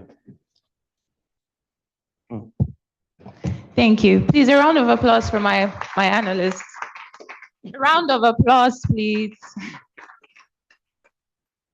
Yeah, so now we're at the last session of this conversation, and I would say it's one of the most important sessions because we've been talking about clean cooking and how it affects everyone. But at the very forefront, we know that it affects women. And so this question goes for all my panelists, but starting with Dr. Inyobong. Now we're making more efforts towards improving universal access to clean cooking in Nigeria. But how do we ensure that with interventions and the development of projects and even in their implementation, we can be assured that all the stakeholders, governments, the developers, even the subnational participators that you earlier mentioned, how do we ensure that we mandate gender responsive approaches that help women, not just as end users, but entrepreneurs and distributors? Because to make this access sustainable, we have to build distribution value chains. So how do we ensure these approaches help women as end users, as distributors, and as entrepreneurs? Thank you. Like I always say, we don't have to reinvent the wheel. It's about having to sit back, review what is existing, and move forward from there. Let me take it this way. Nigeria already, in addition to all the policies, we have a national framework, a national framework for gender plan, yeah. Again, I want to refer you to the ministry's website, please. You'll see most of those things. So what you're saying is, how do we see this policy, the clean cooking policy, through a gender lens? It's again going to take everybody back on the table, speaking to each other. As the investor, as an investor, how are you mainstreaming gender into your investment plan for clean cooking? I'm not going to do it for you as government, but the government has already laid down the framework, the building blocks for all of this to happen. and will be in a position to coordinate with relevant stakeholders on how to get the implementation done. Reason why we have on that implementation plan a list of all stakeholders represented as CSOs, as private sectors, as NGO. It's very important to identify the gap as it leads is specific to your own objective or your own mandate. Let me talk to my colleague from Governors Forum. We need to sit down with you, and you need to give us as environment ministry, I'm just being specific, I'm taking it now. You know, then when we're in school, then you have the textbook and you have the workbook. So there's a textbook. Now, how do you use the workbook? Is this my brother from Governors Forum? Oh, I know him, we've been working together, but somewhere we missed ourselves. So there is a gap. And so that gap is existing until we come together and address it. How much are you involved in our subnational work? We need you. We can't get, we're already working with the subnationals. We're working with them. It's a live, like I mentioned today, we're live with them. We can, at a touch of the button, say tomorrow, all the DEX officers, state DEX officers, we need to see, we have a discussion.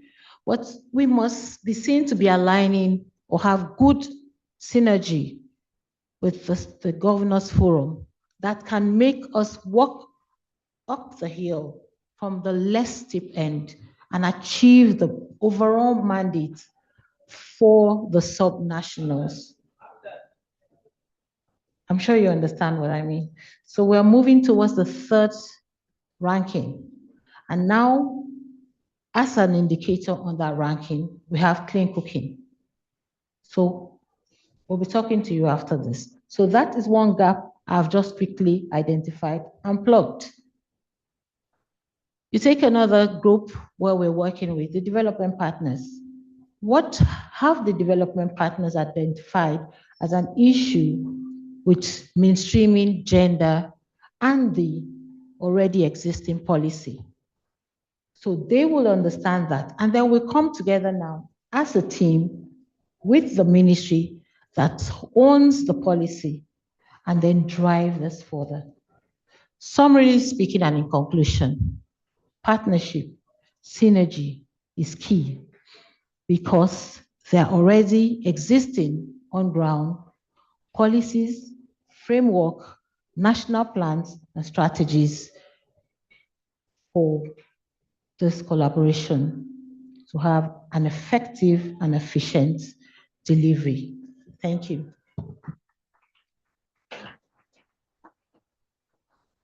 Thank you very much, Dr. Inyobong. Like she said, partnership is key. Every stakeholder involved needs to work together and there needs to be synergy. Now that brings me to Chimereze. So from the development funder point of view, with your experience designing and supporting clean cooking programs, what would you share what a very gender responsive clean cooking program should look like? Okay, thank you very much for your question. What it should look like would be very simple. So because women are more disadvantaged in our energy sector, what it should look like would be having enough women at every level of the clean cooking value chain.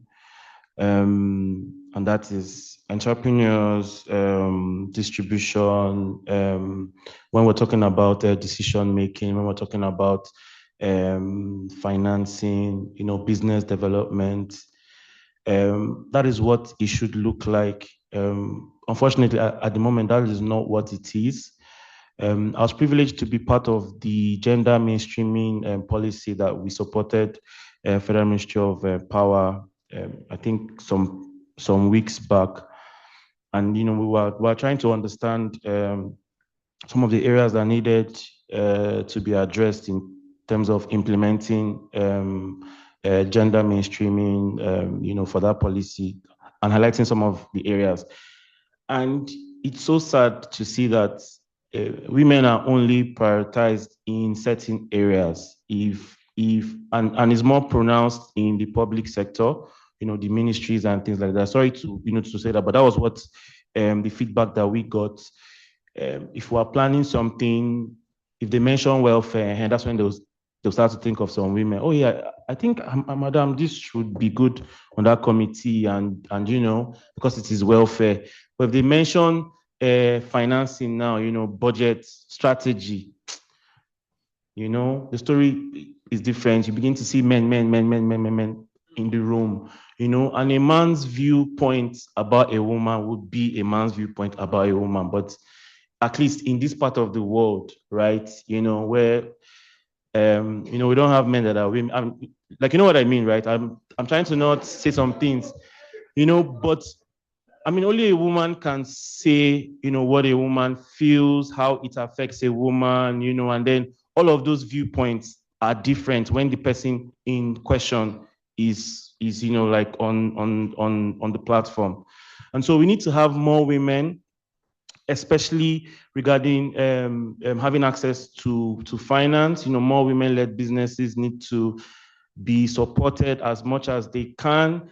Where they cannot access finance, we know that most likely that is a capacity deficit issue. There needs to be some programs to help build the capacity of more of these women. And I'm happy to say that because at NESP, we have been strongly working with our mentorship programs, and then our internship programs, where we try to introduce women in the sector, match-make them with a lot of the seasoned industry heavyweights, and then of course provide training that borders on not just technical expertise or technical competence, but then also business development, because a lot of people cannot access some funding just because they don't know that they are supposed to know about this or do this or have that, right?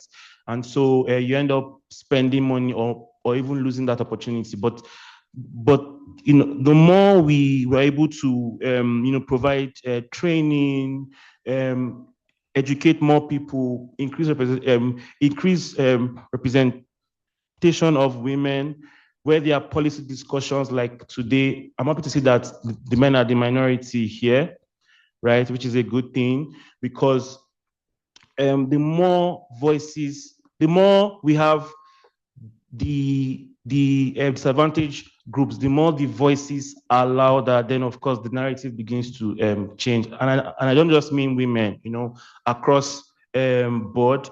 And then we also need to measure success differently.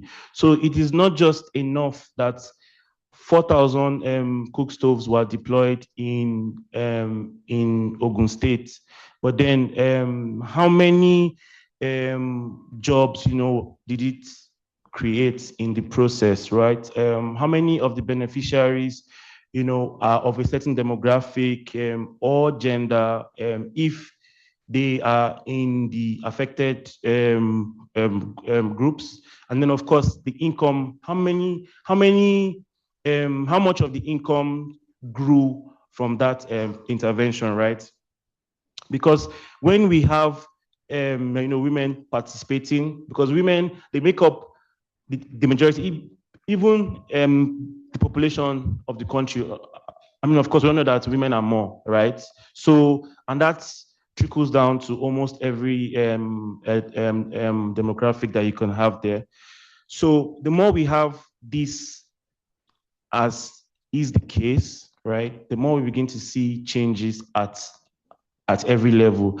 Planning is more intentional and is more targeted, right? The impacts that are measured are more specific, right? It's not just it's not just access, but who is getting the access and what does the access mean for them in terms of their income, in terms of their capacity, and then the other institutions that they support, right? Businesses that are affected, families that are also affected. Don't forget, women have more money. Don't deceive yourself that women don't have money, right? But then where it counts, right? How are they able to be supported, to then channel the knowledge that they get, the capacity that they get to, to improve the life around them and then the communities that they belong to. Thank you very much. Please, round of applause for Chimereze. And I like that you said that we need to measure success differently. And with measurement comes data. And now that brings me back to you, Brian. So how can analytics, how can better market intelligence support every stakeholder, the funders, the developers, the government, even the women themselves in building these niche value chains in terms of distribution, entrepreneurship, SMEs, promotion? So how can data support?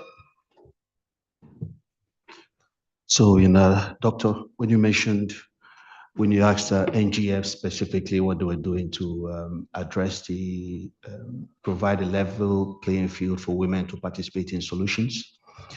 So when he read the DG speech, he mentioned a little project called Sustainable Energy Access Project. So Sustainable Energy Access Project recognizes that women carry the entire health and time burden of cooking with dirty fuels. That results in lost time that could be applied towards education opportunities, that results in lost income due to expensive fuels. So the solution that we have prepared over 15 years, I mean, when I say 15 years with no distraction, so that our women can have an easier say, so we did all the heavy lifting, because we recognize that truly a solution that works has to be affordable. It has to be accessible. It has to be commercially viable. And to do that, you need to have an integrated solution. You're not just talking of clean cooking, you're talking of electricity. You're talking of electricity enabling and attracting investment to create jobs, et cetera, et cetera, et cetera. So we at Data Analytics and the Nigerian Governors Forum will set aside 50% of all the distributors for our clean cooking solution. Now, let me tell you what that looks like. Can someone tell me how much LPG, who paid for LPG here recently? How much do you pay per kg? 2,000 per kg. Okay, so with the technology that we'll demonstrate today, we can deliver cooking gas at about 400 to 600 naira a kg, right? And not only is this cooking gas cheaper than electricity, LPG at that price is cheaper than firewood and charcoal than 90% cook with. The only thing cheaper is firewood that you fetch in the forest. So imagine a woman owning a distribution franchise of a product that sells at 600 naira a kg compared to 2,000 naira a kg. What that will do to the finances of that woman. This is not talk. This is, you will see it today. The other barrier to adoption of LPG is safety. You can't go a week without hearing of some explosion or that explosion. The other advantage of natural gas is that you can leave your stove on, set a match there, nothing happens. I won't demonstrate it here, but yeah. Maybe I'll show you the video. Literally a minute. Well, LPG is a gas, but it's heavier than air, right? So when it leaks, it sinks to the ground, waiting for a spark. Natural gas or biogas, because the technology is methane agnostic, we can actually use it to commercialize biogas from landfills, from animal waste, from agro waste, or we can use the same cylinder to put in natural gas. So for us, this is truly a game changer that has been witnessed by delegations from here that we took to Thailand and has been deployed commercially since 2019. And the other advantage is 1 kg. During my presentation, which will be coming on here shortly, I will play a short video of one of the homes that we visited.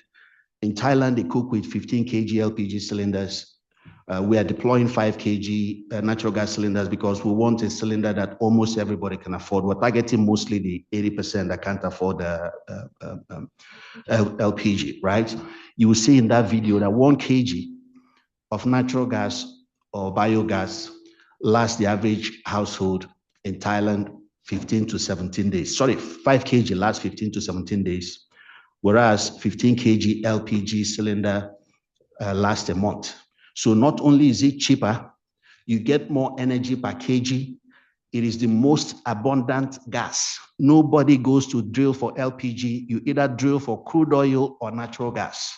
And with flare gas that Jeffrey mentioned, the price can come down to 200 naira kg. I mean, it's unbelievable, right? So this is real. You will see it today. So I see the culmination of all this for us is we don't finance cook stoves. That's the symptom, not the cause. The solution has to finance the relationships, the energy relationships around the households.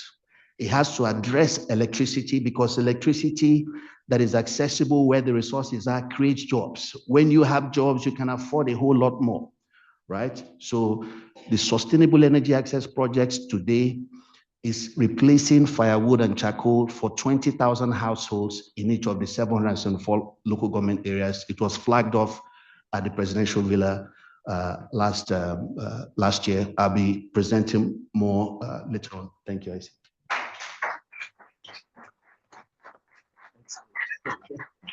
Thank you very much, Brian. Please, a round of applause for my panelists. I'd like to say that this panel is very gender balanced. Please, a round of applause for us. A round of applause, everyone. So with that, I would like to say thank you to everyone in the room. Your presence here shows that you care about the future of clean cooking adoption. And I hope that everything we've gotten here, the insights we've collected would move past, like Dr. Inyobong said, move past talking and actually go into implementation. So thank you once again from me and my fellow panelists. Thank you. That's not enough for us, please.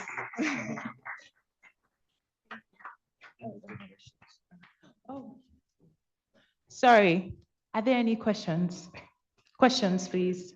Yes, so we're going to the Q&A session now. Please, another round of applause to the panelists. Did really fantastic work with the session. So I see there's some questions coming in from the online audience, so you can ask that. But then we'll also allow those in the room to speak. Please, if you have questions, can you just raise your hand so we can get number? Okay. Oh, okay. What do we do now? 1, 2, 3, 4, 5, 6, 7, 8. Are we good?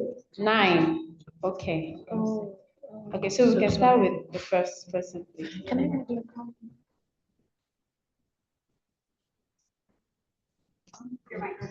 Okay. Yeah, and you can direct your question to wherever, or you leave it open, and then the moderator would arrange. Thank you. Okay. I did have 2 questions, but since it seems like there's a lot of people in the audience that have questions, I'll just limit it to 1.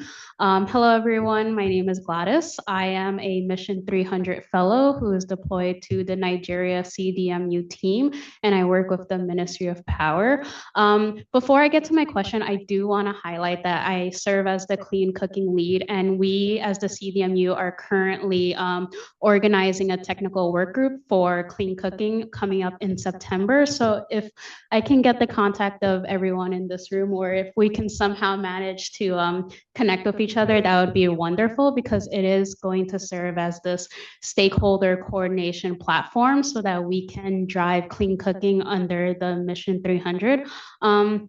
But getting to my question, for Mission 300, we work with the World Bank, African Development Bank, and on a national level.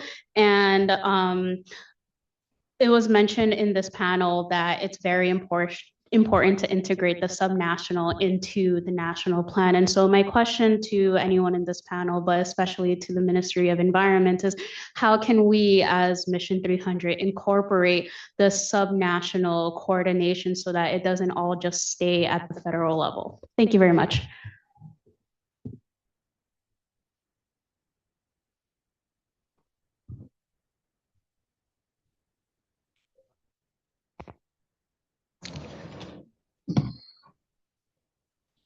Okay, thank you. $1 million question that boils down back to collaboration with an entry point. I already mentioned to you that we have a subnational desk where we're coordinating, and it should be more effective if we have a handshake with the Governors Forum. Because it's like saying, okay, you finish cooking or you're cooking a meal and you finish the cooking. So you need a vessel to convey it more effectively. We're doing it effectively, but more effectively with an organ that sees from the highest leadership of the subnational and with just a button, cascade it to the subnational. We're talking with the DEX officers at the climate change at the subnational. They can do everything, they can say, but they can't carry, they can't, they're not the last stop to decision making. They have to take it upwards. And so we have Governors Forum here that have direct contact with the governors. And when you talk to the governor, you're speaking to the decision maker, and that can make a decision in one room without going through any other points. My minister particularly has asked that I get in touch for a forum where he can address the governors on what he is doing as a ministry and convey this to the governors for implementation to be cascaded down the states. I just got back from the London Climate Change Week, and there was a forum where Nigeria was talking about issues on climate investments, and we had the the parliaments, and we had one of the governors, strategic governors, Lagos State. If the governor of Lagos State is there, you know how powerful he will come back home to do the things he's heard. So to have Governors Forum here is to have all the governors here. And so they can package whatever we want for the governors to hear and cascade it down. I just have the directors climate change, and they will always tell you they have written memos. The memos have to pass through their commissioners. The commissioners have to make a decision, but the executive of the state has to make a decision up and above all decisions. So this is where the handshake is. Governors Forum with the Ministry of Environment, the houses, or the strategic owner of the policy, its content, its implementation plan for delivery to the government through the states level. Thank you. So the Sustainable Energy Access Project has been referred by the African Development Bank for inclusion in the Nigerians Compact to deliver reliable electricity to 82 million Nigerians by year 2030 and clean cooking. And as far as I know, it's probably the largest, best prepared platform that addresses all value chain, because in addition to replacing firewood and charcoal for 20,000 households, we're also delivering a minimum of 5 megawatts to every local government area. So this project was developed again with scale at mind over 15 years. And why scale is important The demand is huge. It's getting bigger every year. In fact, every second. The solution has to be as ambitious as the problem is. So for us, we recognize this very early on. And scale requires integration. And one clear benefit of scale, like I like to say, we're entitled to opinions, but not our fact. If you go to one of my brothers in Alaba to buy a laptop, and doctor goes to him to buy 1 million laptops, the discount he gets, I will not get that discount. At the end of the day, scale allows you to deliver power, cooking gas that is cheap enough in the rural areas. Why cheap enough is important? Because that cheap power that makes electric cooking possible will attract investors to set up factories that will employ them to give them real economic development. Thank you so much. A round of applause for the panelists, please. So we'll just quickly take all the questions. Please keep it short, 30 seconds, and then the panelists will then respond to them together. Please. Thank you so much.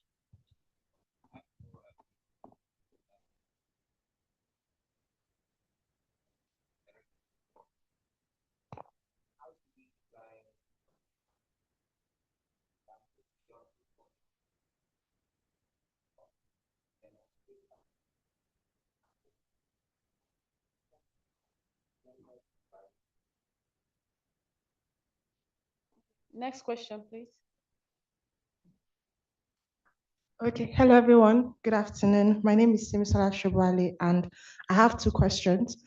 So my first question is to Chimereze, and the question is around cooking behaviors that you have seen. So basically, this is around improved clean cook stoves technologies. So most of the technologies that you've seen, the projects that you have supported, do you typically see a redress or maybe customers going back to using traditional clean cooking? Using traditional cooking methods, basically due to fuel unavailability. I know Dr. Jeffrey mentioned the need for investment in briquettes and pellets and some other fuel sources. So has there been investment done? And if there hasn't been investment done, how does that affect the longevity of customers using the clean cooking technologies over time? And my second question very quickly is to Director from Federal Ministry of Environment. You had mentioned that Born was one of the companies that have been able to achieve carbon credit endorsement to be able to trade on the market. So I wanted to ask, what is the typical pathway for any other indigenous Nigerian company to want to achieve that kind of status in terms of getting that endorsement to be able to trade on the carbon market? So those are my two questions. Thank you. The next question. This way.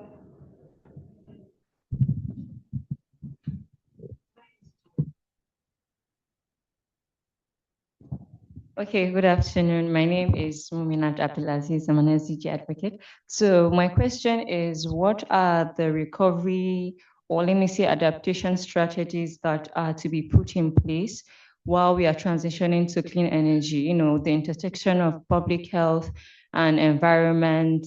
There are already, you know, effects of health for especially women that are using all of this fossil fuel already. So what are the solutions to the already, the effect that this has resulted to, you know, this vulnerable populations already as we are transitioning into, you know, the clean energy space? Thank you so much. Hi, everybody. My name is Triumph from TSL Engineering. So I have a question for everybody, but I'll make it very quick. For Dr. Inebong, speaking on evidence-based research, adoption often stalls due to habit, and we hear people speak about, you know, how if you cook with anything other than firewood, will change the taste. Has any behavioral research been done, you know, to find out what the social norms and how to address that specifically? Then for Chimereze, Nigeria's carbon market framework was approved, you know, early this year. Is there any conversation around a roadmap for verified credit insurance for clean cooking projects in Nigeria? And for Ryan, I know you already said, my question was, which would you prioritize based on the data to attract investment in you know, within the sector? I know you already said natural gas. Yes, very interesting. But what would you say are the current barriers to adoption in Nigeria? Thank you. Hello, everyone. My name is Chief Herbert Okereke. I'm a real estate developer and a management consultant. My question is directed to Mr. Amono. As we know it today, LPG is more expensive than the natural gas that you mentioned. I wanted to understand clearly the innovation that you are talking about in terms of what you are going to demonstrate today. Is the innovation on the processing of the natural gas into natural gas that brings the savings, or is the innovation on the actual cooking gas technology? Where is this innovation coming from, and how do you intend to sustain this? As it is now, gas as it is expensive in Nigeria. So no matter how or who brings this gas, it is still expensive. So how are you doing this, and how are you going to sustain that, as you mentioned, being able to supply this gas at about 600 naira per kg? Thank you. Okay, I think we can respond to these questions first before we take the second part. Okay, thank you. I didn't really hear the names, so I would take it like from the number. I didn't have a question from the last person who spoke. From the last but one question directed to me saying, have I seen a research on something? I'm not a research, I don't work with a research institute. So that is why I'm emphasizing the need for collaboration. We have an organization, we have a regional initiative called WASCAL. I don't know how many of you have heard of WASCAL. It's a West African adaptation. It's actually a capacity building MOU Nigeria has for the region, supported by the German government. This initiative rolls out on a yearly basis. Students at doctoral degree, level and master's and even undergraduate level. In fact, last week I had to sit on reviewing the thesis for the batch for this year, the first batch for this year. I can speak boldly for the research that comes out from that. And over the past few years, I encourage that they do take topics that we can apply and we can put in our shopping basket, what I call our project shopping baskets, where if we have support or call for expression, we can pick it out and make submissions. So specifically over the years, I haven't seen anything related to this. But because you have mentioned that that's a potential, that's how I have my team here. They will note that we should start looking for a project around that. You can come to talk with us with that topic, and we begin to see how we can address that. So going back to mention that this is where we need partnership. I can't answer a question like, is there a research topic on this? I can't know, I'm not an academic. So then to the next question that came before yours, the lady talking about the carbon market. I would rather swing your question for an answer to the National Climate Change Council that has the statutory role and developed the national carbon framework, national framework for carbon markets. So you may need to make more inquiries from the NCC for your answer. And the very first question, that's for you, yes. Then the other question that was asked was, I can't really remember, I'm sure you would handle it. But I'm sure I've been able to take off some of the answers to your questions. It's been a great opportunity. Thank you very much. And I look forward to subsequent dialogues where we can expand these discussions, because there's a whole lot of work for us to do as a country. And we can all work together. And from the ministry, that is the parent body that developed the national policy on clean cooking. It's important to note that we remain a reference point on the content of the implementation plan. I say that to say, just recently, there was a survey ahead of the Global Clean Cooking Forum coming up, and there was a search for who is doing what. But if we work together and as partners, we can put together this and then relate to those global organizations on clean cooking. Thank you again for the opportunity, and God bless us till we see.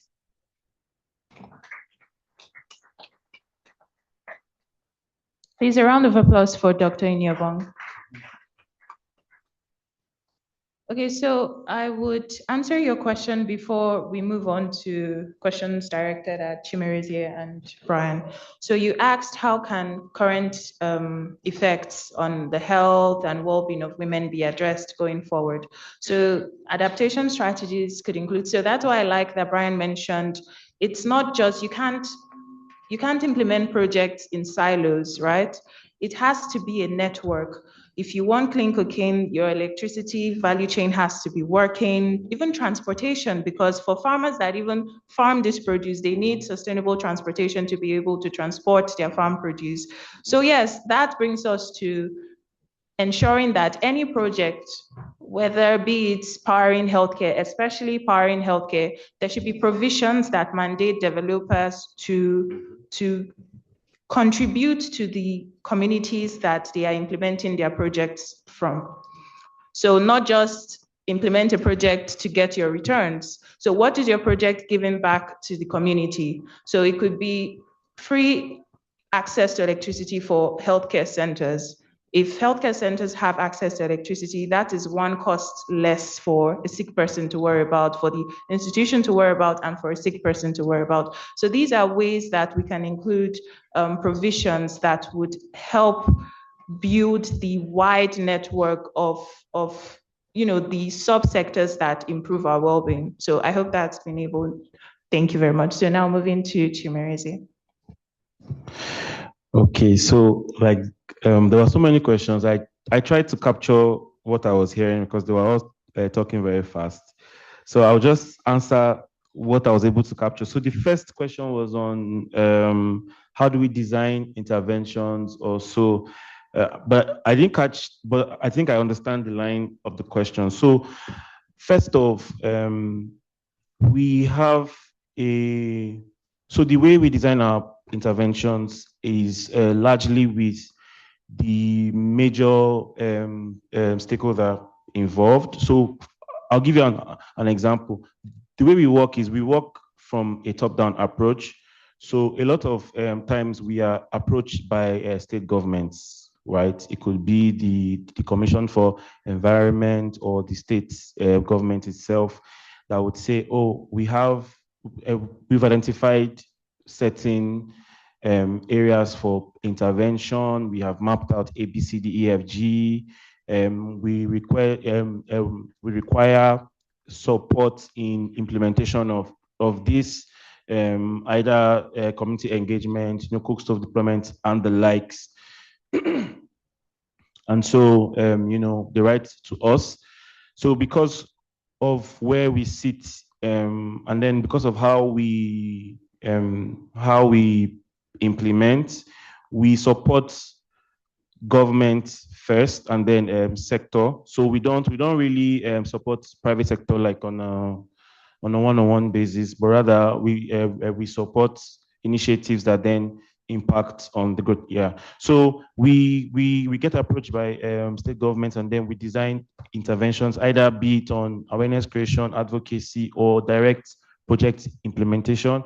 If it falls in line with our objectives as a development agency, and then as part of our mandates, because we provide advisory services to the Nigerian government and the energy sector at large, be it for power, be it for cooking, right?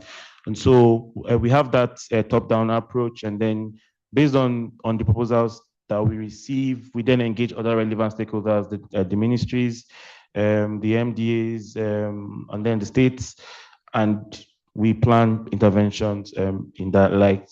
Another practical example, next week we're traveling to Akwa Ibom State with the Federal Ministry of Environment, UNDP as well. We're going to engage the state government and then other states, I think the Commission for Energy, the Commission for Environment, the Ministry of, the Housing Ministry as well, to find out, what some of the challenges are, and then how we can support and then, plan interventions. We're a technical assistance program. We don't give money, please, sorry to disappoint people, but then we have instruments, that we use. Even when we do give money, we have certain instruments that we use. So that was one.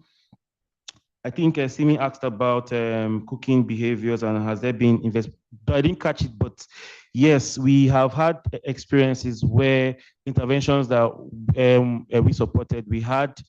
So 2 years ago in 2024, we had a stakeholder engagement forum where we invited the cook stove companies, the local ones, and some of like the retailers and the distributors and all of that to understand, what their experience has been in implementation and the like. And so we had feedback where because of the way the economy, I'm trying to be politically correct here now. So because of how interesting the economy became in the last few years, right? We had situations where, unfortunately, some of the population that switched, had to go back because they couldn't sustain the improved, for example, LPG. LPG became unpopular in the last 2 years in some environments because the gas became expensive, and then the economy, became a bit more challenging. And so we saw situations where they went back to using the firewood because it was cheaper, because they cannot come and go and kill themselves, as we say in pidgin, right? On a lighter note, and so that's why it is important to, and that is why I also agree with Mr. Brian's point. It's not just about the symptoms, but then the conditions that affect the symptoms also need to be addressed, right?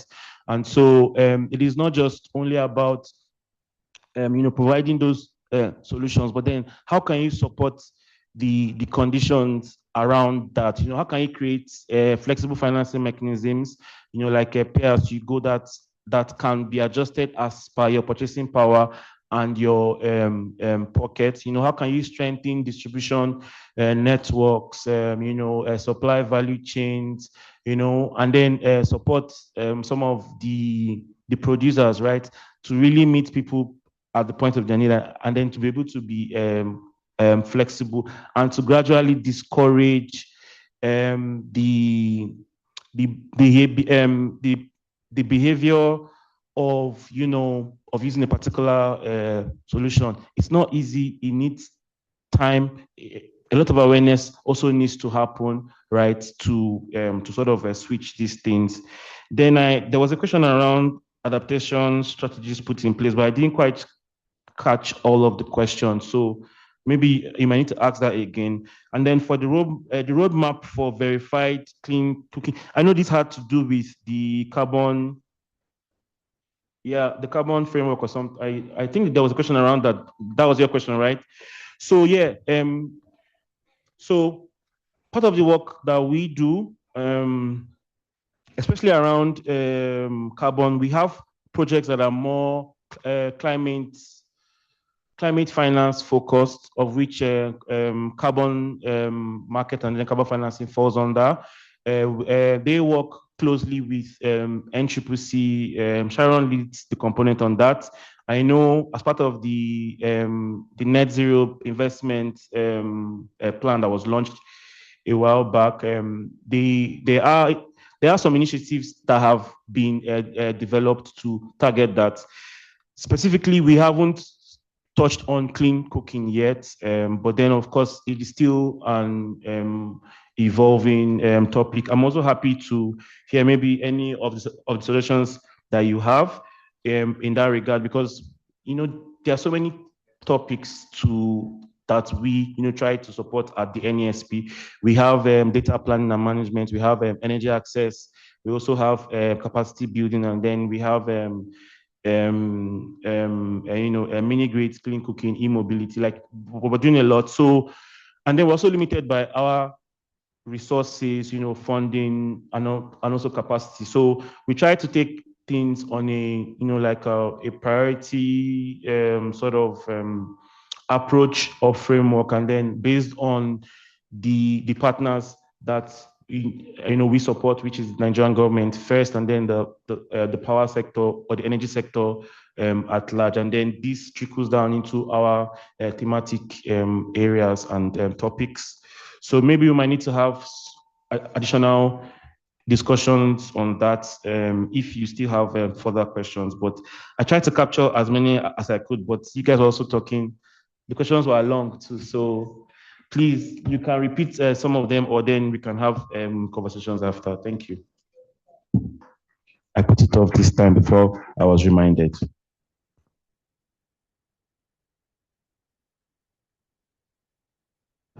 Please, can you repeat your question again? So my question was, we talked about the different, e-cooking and ways we can make it better for us.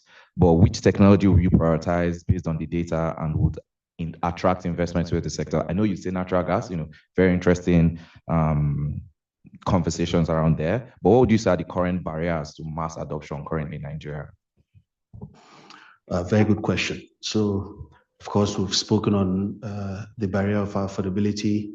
I don't really think awareness is an issue. Why? I visited an LGA called Bichi because we also have a relationship with the Association of Local Government Areas of Nigeria. We signed an MOU, so we deployed surveyors to every single LGA. So I chose Bichi because it's in the north. The impact of deforestation is visible there. It's not a theory. So I went to Bichi LGA and I drove probably 10 kilometers from the small Bichi town. Much to my surprise, I saw bundles of firewood on the roadside. I thought that far, the rural area, no one paid for firewood. I mean, this is like, it doesn't get any more rural than this. They are paying for firewood. I expected them to go to the forest. I didn't even see any trees anyway, right? So I don't think awareness is really a big deal because we arranged to have a meeting with families that have been cooking with firewood. And when I asked the question through an interpreter, if any of them was interested in cooking with gas, everyone raised their hand. What's the major issue? Affordability. So yeah, awareness, sensitization from what we've seen is not really a big deal. Part of the barrier to adoption. So we took this delegation from Nigeria to Thailand to see this technology being deployed commercially. And that was in 2024. Between that time and now, Uganda has flagged off this technology.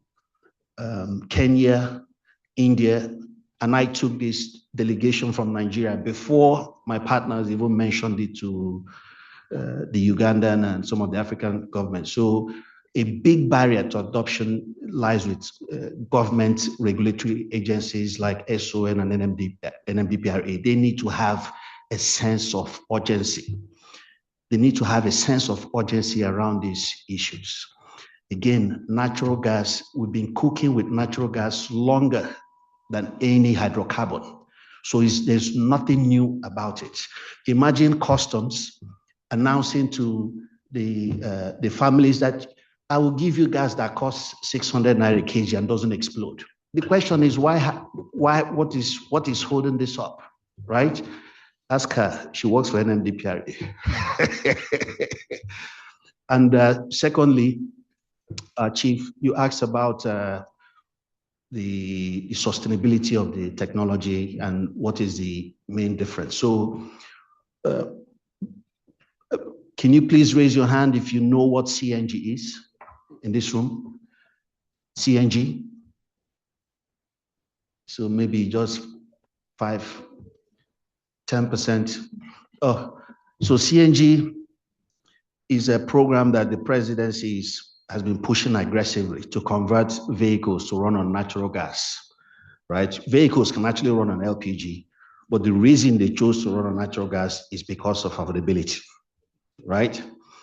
Now, for the past 2 years, they've been able to attract about $2 billion, converted 100,000 cars. This is the data that is available on their website, right? $2 billion, they've converted 100,000 cars. Now, let me give you in 30 seconds what CNG infrastructure looks like. So you get natural gas from the well or the processing plant. You take it to an expensive mother station, compress it to 250 bar. You put it in big trucks that are expensive. You drive it to a daughter station that is expensive. And then you need to buy the expensive kit to consume that natural gas, right? Remember, $2 billion converted 100,000 cars in 2 years. Now, for this cylinder, you take gas from a well, flare gas, pipeline, gas processing plant, you compress it to 40 bar. Now, CNG is 250 bar. This is 40 bar. With a $10,000 compressor, $5,000 compressor, it will work for the cylinder. For CNG, you need at least 200,000-300,000. What am I talking about? About, for motor station, $5 million compressor. So you can see the infrastructure costs. So for the CNG, you need motor station, the big truck, daughter station, expensive kit. For the cylinder, you just need the gas, the refilling plant, the cylinder, and 80 million households. That's it. That is the infrastructure for you. Now ask NMDPRA why we're not cooking with a cheap gas. She's there. And how the technology works is, can I borrow your phone? Yes. So CNG, if this is a CNG container, 47 liters, rated at 40 bar, you put gas at 40 bar in this volume of cylinder, you probably store 0.3 kg. You can't do anything with that volume of gas, right? With the technology that we have inside, the same pressure, the same volume, you will store 5 kg. Now that is significant because with 5 kg, you can at least address that market that cooks with 3 kg LPG cylinders. That is the most of the low-income households. With 5 kg, and remember, this demographic, they don't buy 1 month worth of firewood and store. They live in the sachet water economy, so they buy what they consume daily. So affordability is really key. And he mentioned sustainability. The most abundant hydrocarbon we have in Nigeria is natural gas. That is what will flare every day. What will flare is not LPG that you consume, it is this gas. So getting access to this gas alone, instead of 600 naira, I'm using 600 naira because that's the worst case scenario. If we were to have access to flare gas, it will cost 200 naira. Imagine paying 200 naira a kg for something that costs 2,000 naira now, and that doesn't explode. Talk to her, she's the one holding it. Thank you.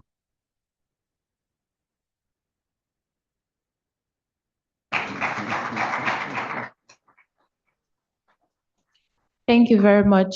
Blessing, do we have any other questions online? Okay, I think we see a lot of questions, but what we'll do is we'll run out of time. So we'll take the questions in a minute. Please, just 10 seconds. Please, can I see the hands remaining for the question? Just 10 seconds so that we can move on to the next thing, please. 1, 2, okay. Okay, that's good. Please, 10 seconds, counting. Okay, my question is, my question is to Mr. Brian.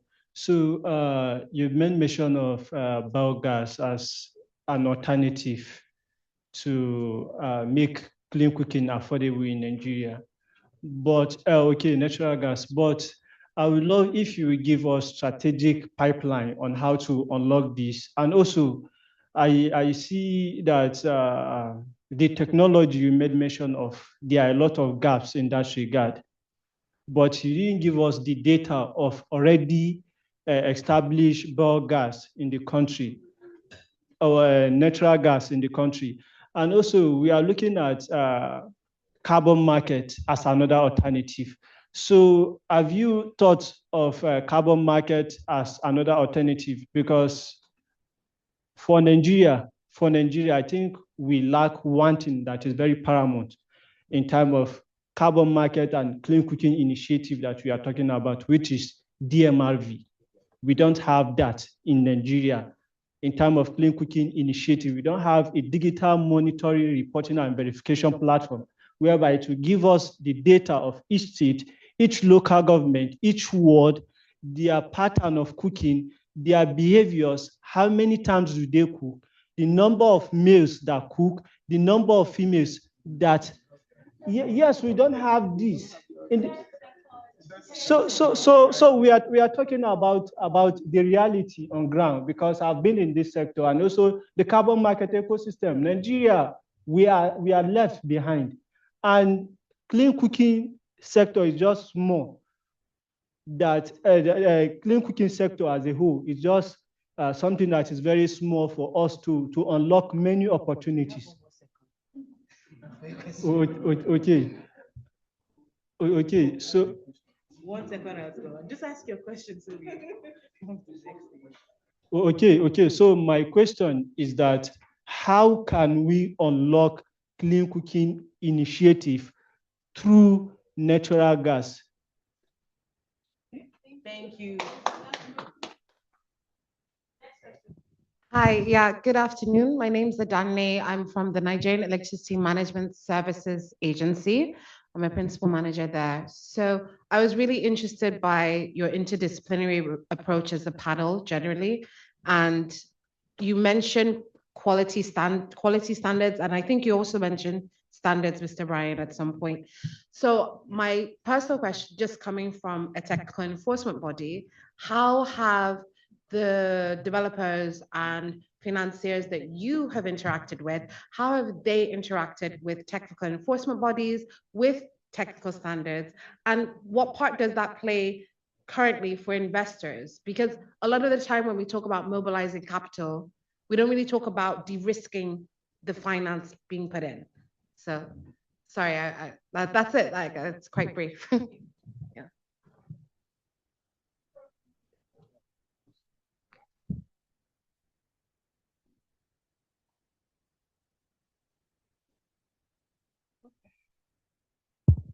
Okay. Good afternoon, everyone. My name is Dr. Priscilla Epe from NMDPRA. I don't want us to go with the impression that Mr. Biran is creating that we are the one that don't want the technology solution to work. Yes, we are NMDPRA, and as investment promotion team, I'm here to assure us that we promote investment, we enable business, and that's why we're here.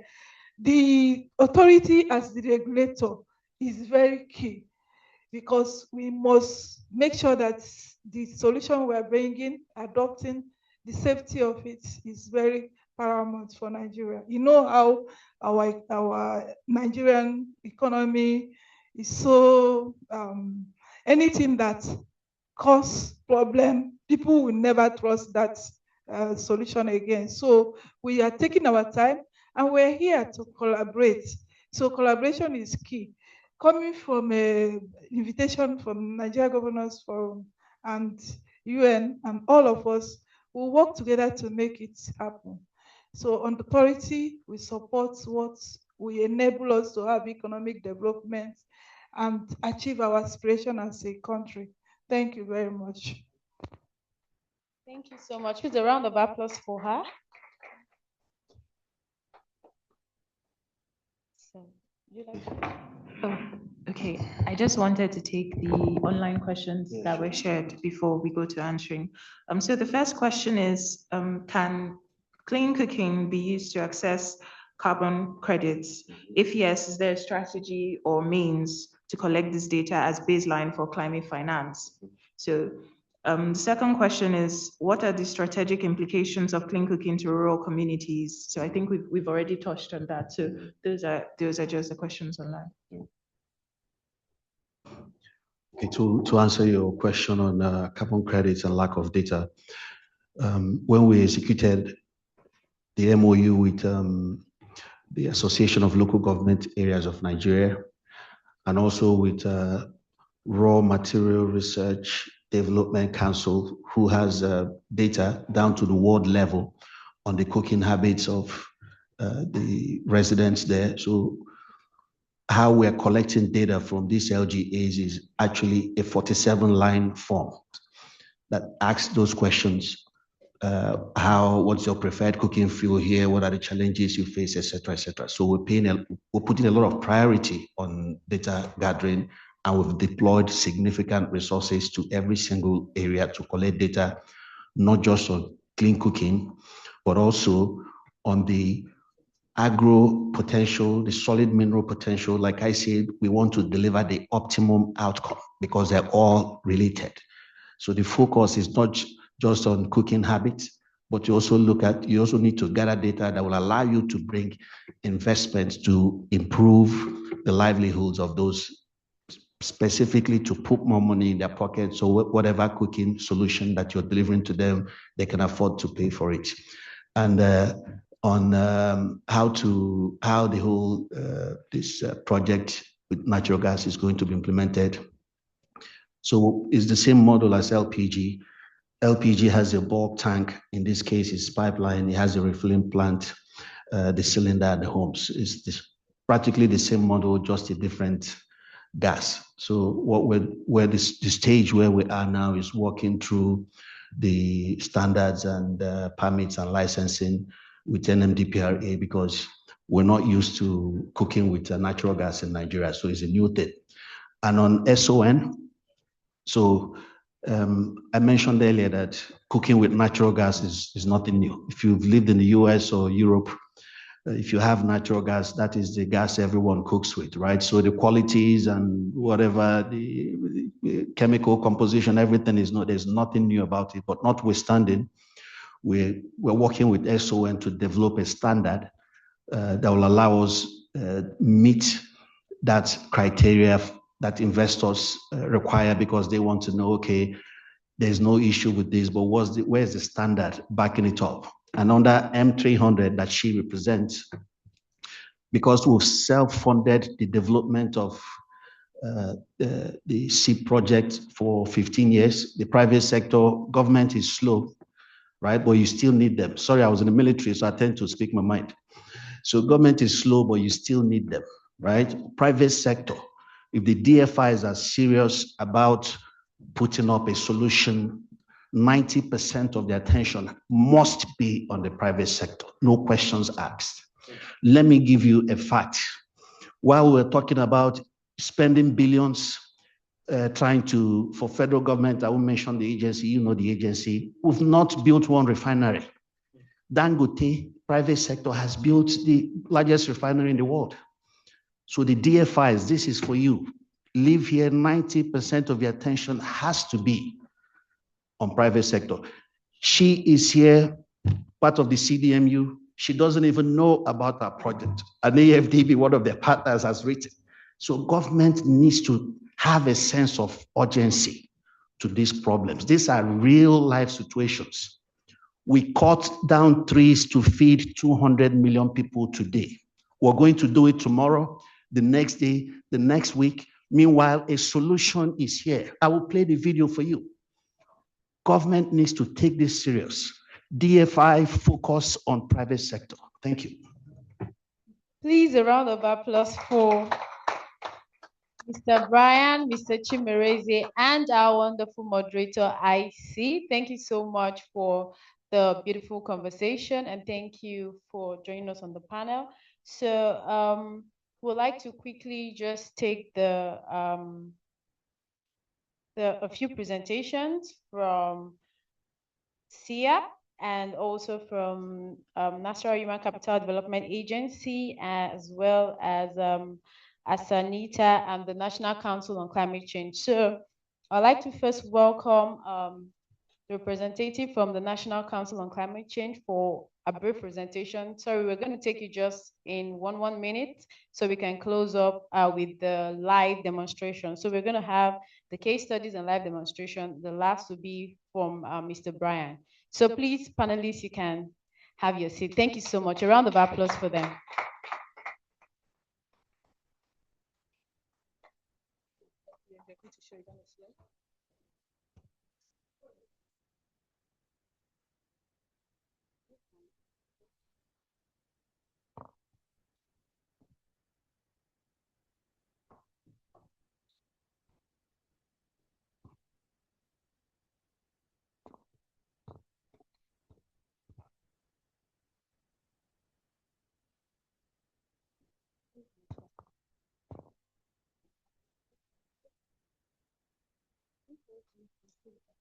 Please go next.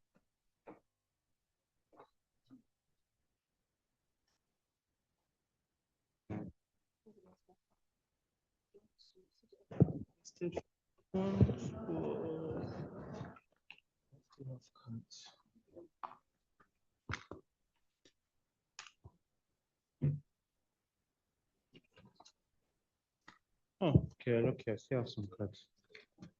1, 2. Okay, please, while we're waiting for our slide to be projected, please, let's have Asanita for the very brief presentation. Please, a round of applause for them, please. Okay. Yeah, sure. Yesterday, so.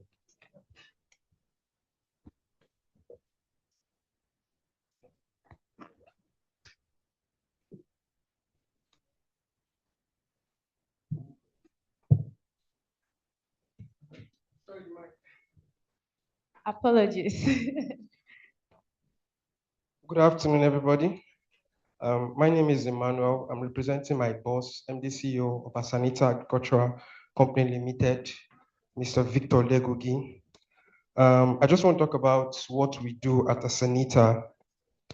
Okay, so I had written down my thoughts so I don't miss anything out. At Asanita, we believe that clean cooking is not just an energy challenge.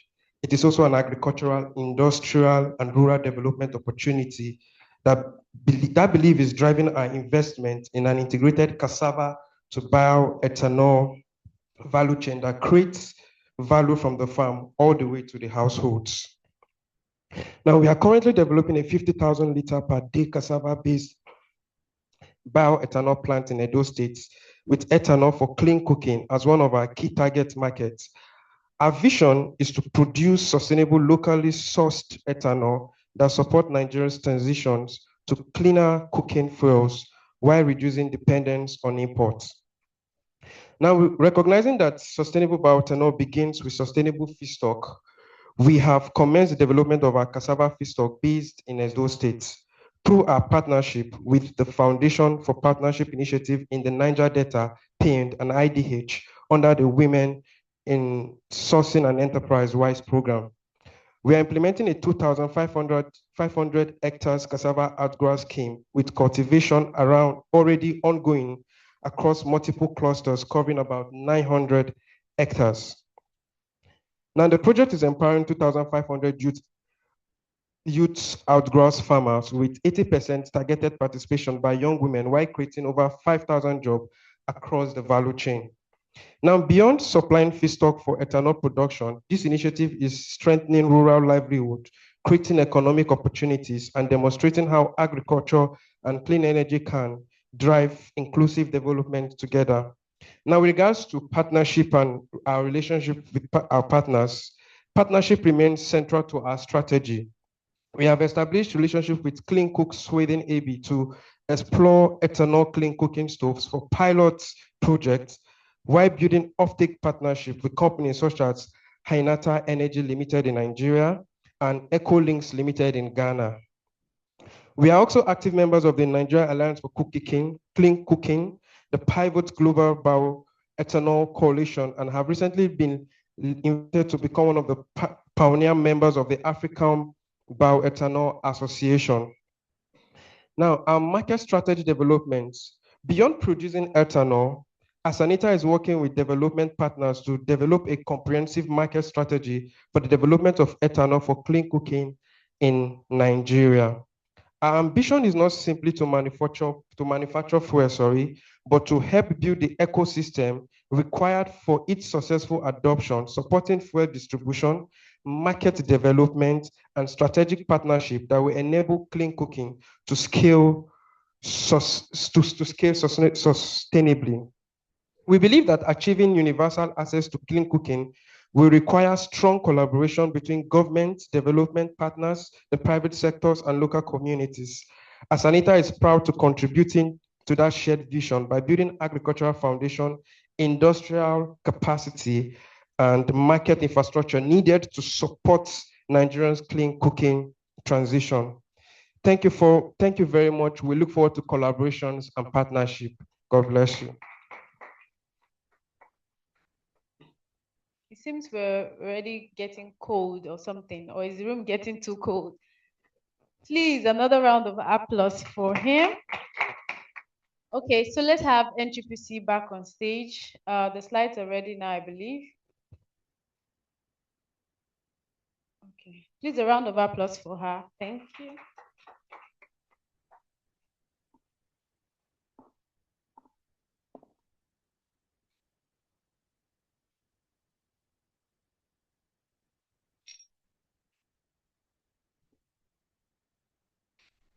Good afternoon, everyone. Can the slide?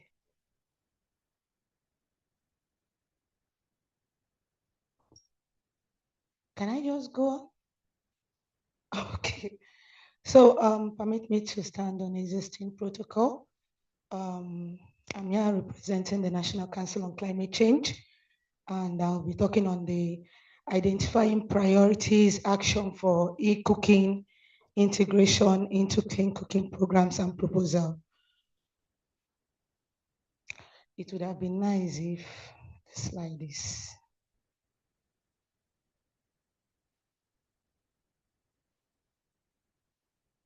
I should give you a minute. Okay. Oh, thank you. Okay, so next slide. So this conversation is timely because clean cooking is no longer a household fuel issue. Clean cooking is now an energy, access, climate, health, gender, investment issues. And the Nigeria's National Clean Cooking Policy sets an ambitious direction towards universal access to clean cooking by 2030, very ambitious. And it also targets adoption of electricity for cooking by 20% of Nigerian household by 2030, which we have not even recorded, we have not even started. The 1.2 billion you are seeing there, I'm talking of the second slide, please. I'm still on the second slide. The figure represents the estimated public, second slide, please. Thank you. Second slide. Yes. So the 1.2 billion, it represents the estimated public financing need for Nigeria's clean cooking scale up under the National Energy Compact through 2030. So the implication of this workshop is that e-cooking proposals must be positioned as investable components of the wider clean cooking financing pipeline along LPG, bioethanol, biogas, and other appropriate solutions. National Council on Climate Change, for us, e-cooking must be linked with the NDC We have the NDC 3.0 right now, NDC 3.0 implementation, mitigation tracking, climate finance, readiness, and Article 6 carbon market. A lot of question has been coming in about the carbon market, and from this slide, from this presentation, it will get clearer. And also there is an implication for the energy actors. There should be electricity access, grid reliability. Energy must be planned as enablers of sustained clean cooking adoption. Also, there is implication for financiers. The investment proposal should demonstrate affordability. It should demonstrate verified use.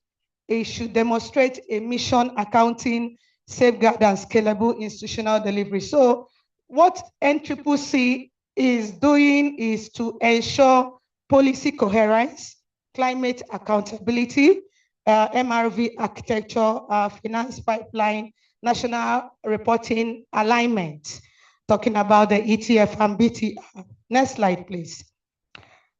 So first, it aligns with this strategic alignment should start from the National Clean Cooking Policy, which sets its universal access by 2030. And second, it must align with the Mission 300 and Nigerians' energy access agenda. And then thirdly, it should support the Nigerians' NDC 3.0 and broader mitigation planning where clean cooking links to the Clean Cooking Stimulus Facility. For the Clean Cooking Stimulus Facility, this is kind of a potential vehicle to de-risk market creation. Is going to, if done well, is going to be able to help us with climate finance, and the MRV systems also ensure scalable state-level pipeline. So e-cooking shouldn't be just integrated into clean cooking programs only, or only where enabling conditions for sustained use are designed upfront. There should be reliable electricity, or DRE, that's a distributed renewable energy, efficient appliance, affordability, and user-centric behavior change, because there are instances where these clean cooking stoves are being distributed, but I will call it behavioral change, being that they are already used to that using firewood, okay? They end up selling it, or maybe due to economic issues, they end up selling it, using the money, and then return back to firewood. So this e-cooking strategic alignment must be targeted. There should be behavioral change. There should be gender inclusion, just as we have heard, and also verifiable climate impact data. Next slide, please. Okay. So the key question is not whether Nigeria should choose electricity instead of LPG or bioethanol or biogas or other clean cooking solution like one of the panelists has been campaigning on. The more practical question is, where can e-cooking deliver sustained clean cooking use at acceptable cost, just like they said, without overloading electricity system? And how do we finance and measure it? So I charted out 4 ways this can be done well. Targeting the urban and peri-urban. We know they have, they are not similar. You have the mini-grid communities. Their challenges are different from these other people's challenges. And then you have people that are in the weak grid and rural areas. And also you have the institutions like the universities, hospitals, and schools. So for the urban and peri-urban, there should be, we all know that we are staying like in the urban, we have relative stable grid electricity.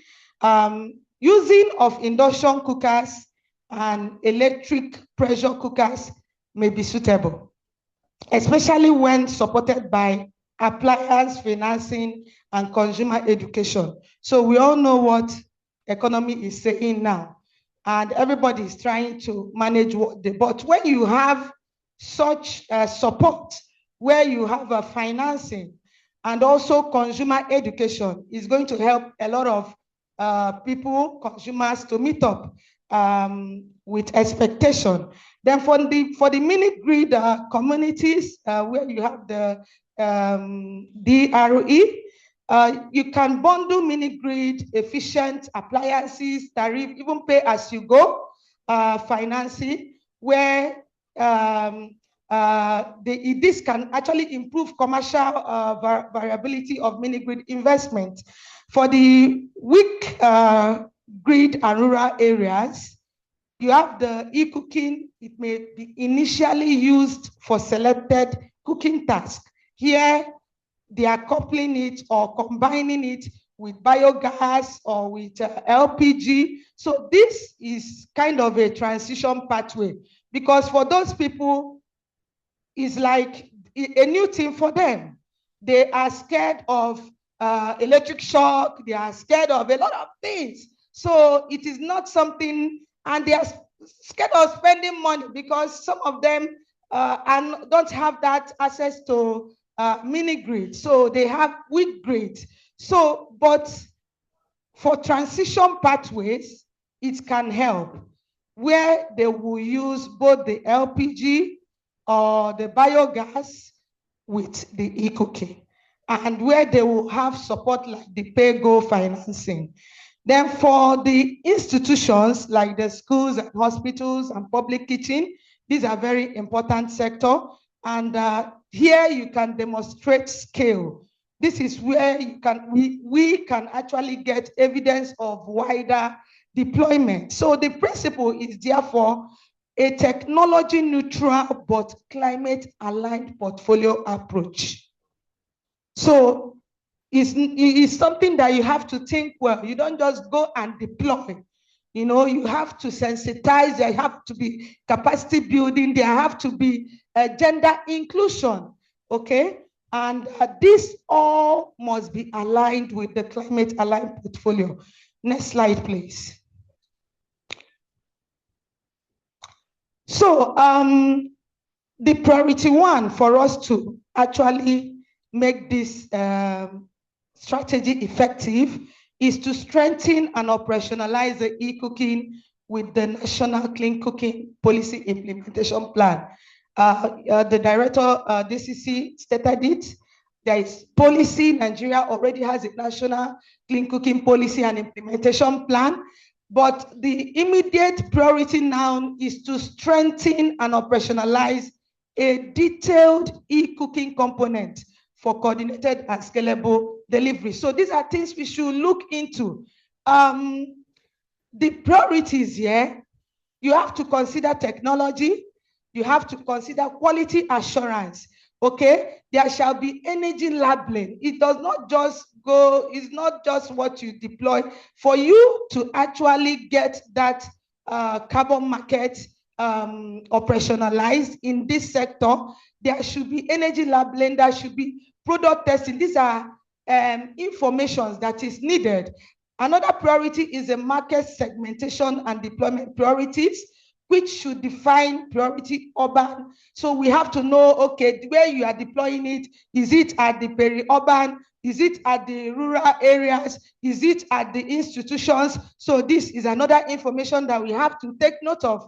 And also, there should be electricity readiness. For the electricity readiness, you don't just go and deploy e-cooking where they don't have access to maybe 24 hours electricity. I don't know if we have such, but you have to do your baseline assessment.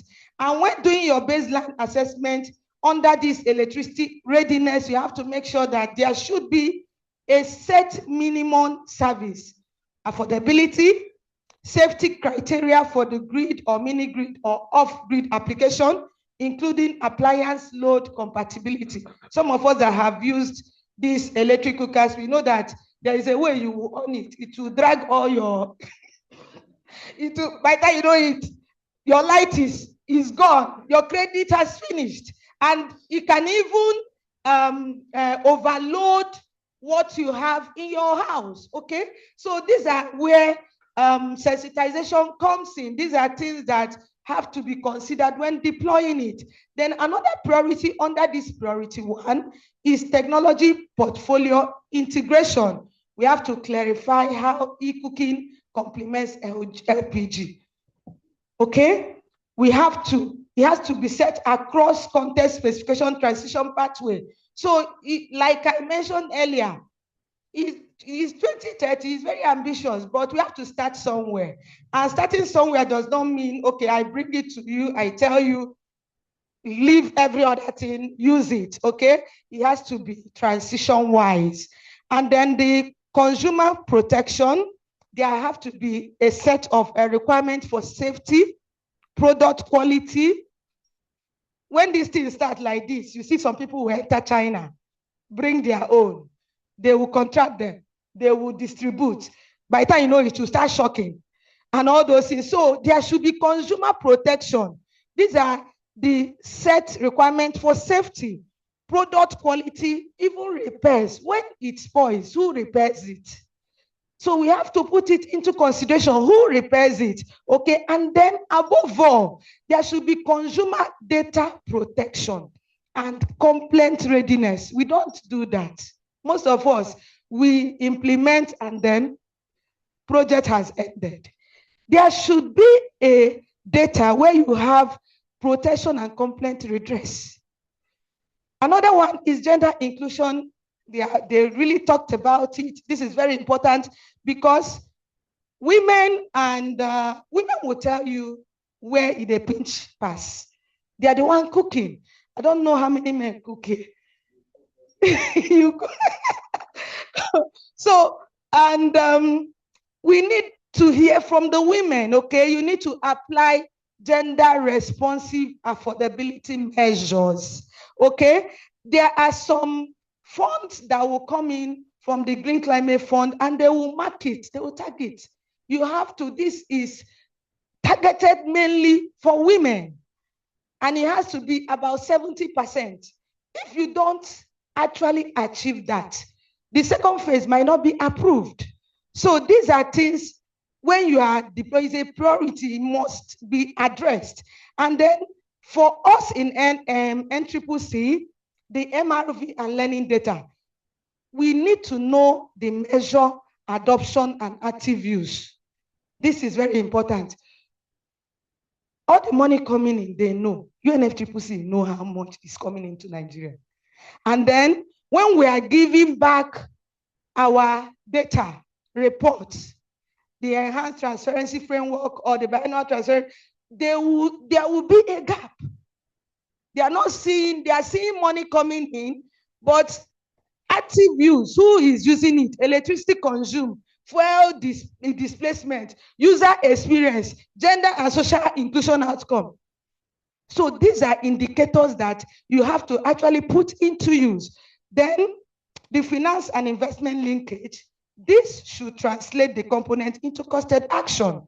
Investment proposals, financing mechanism align. One thing, if you check GCF funds coming into Africa, the global south, you see that just small come to Nigeria because we don't have bankable projects. Okay, so this also is a priority and we have to put it into consideration. Next slide, please. So these are the components for the national e-cooking components. It must align with the NDC 3.0, the energy transition plan, the emission 300.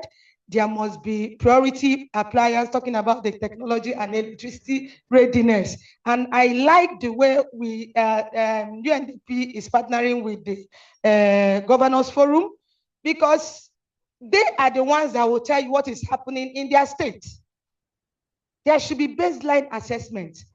If you go and put it in a state where they are only using solar, who will want to use e-cooking on his solar? Is that on arrival? Nigerian slang. So these are things we have to work with the governance. There should be governance and delivery, define federal and state roles. There should be implementation partners should be carried along, standard and consumer protection bodies, and then the financial architecture. All these things are intertwined. They cross-cut, all their requirements cross-cut from gender responsive design, consumer protection, availability, inclusion, and all that. Next slide, please. Okay, so because clean cooking is ultimately delivered at household, community and state level subnational implementation is very important. Like I just mentioned, it is very important that we start deployment where electricity, market demand, delivery partners are strongest. We should use evidence to pilot, from early pilots to guide replication. So if we want to actually achieve this 2030 ambitious target, we should make sure that let there be a first off, early pilot in some states. And then after that, from there, you will know, okay, this is the result from this state. This is the result from this state. You will know the ones that have dense cluster that can lower distribution. You know the ones that have more consumer finance. You know the ones that are more dependent on biomass and all that. Next slide, please.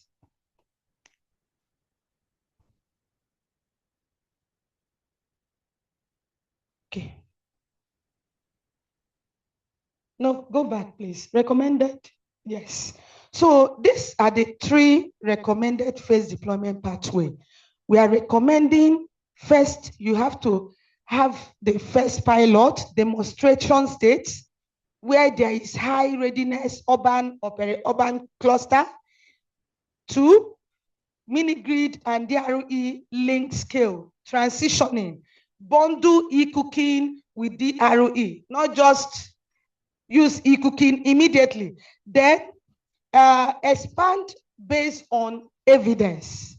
You have to expand based on evidence, and there should be standardized MRV and learning. So scale only after evidence confirm affordability. If we can actually adhere to this, then we are sure to actually get close to that target. Next slide, please. So the priority 3 is building e-cooking into electricity access and DRE. So e-cooking shouldn't not be designed separately. Okay, it should become scalable when it is designed as a demand side of component of electricity access. So e-cooking can improve electricity demand, mini grid economics, while reliable electricity improves clean cooking adoption. So you see how it's working hand in hand. Okay, next slide, please. I'm trying to rush. Yes. Okay, I'm running. Please go to slide. Let me talk about the carbon market. Go to. Okay. 12, slide 12, please.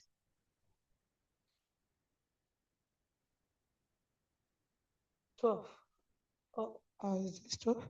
Priority 6. Okay, yeah. Okay, so gender. No, 13, sorry. 13.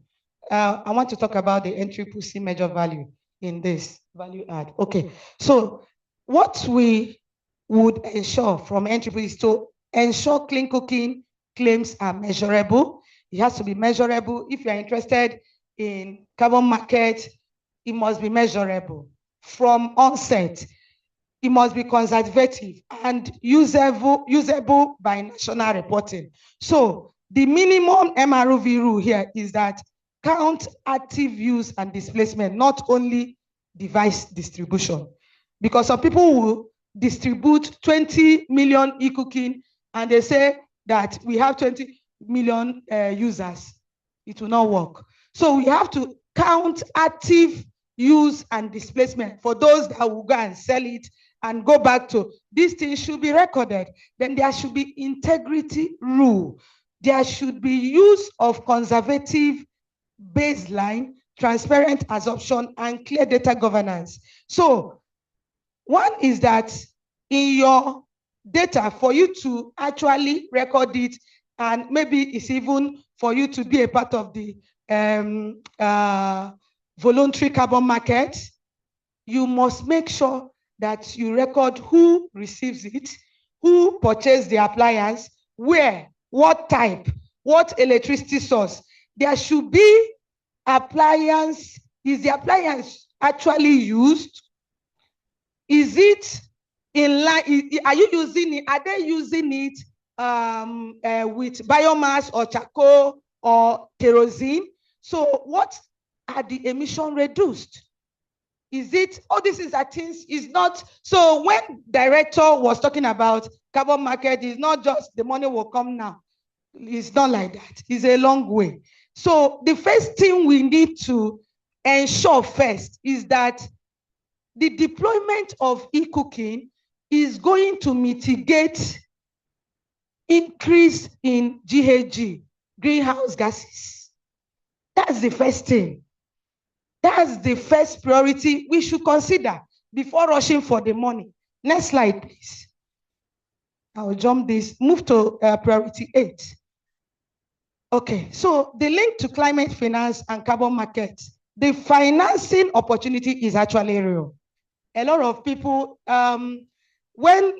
before the closing of CDM, I don't know, most of you should know, the clean development mechanism. Okay, it has been phased out. They are entering into Paris Agreement Article 6.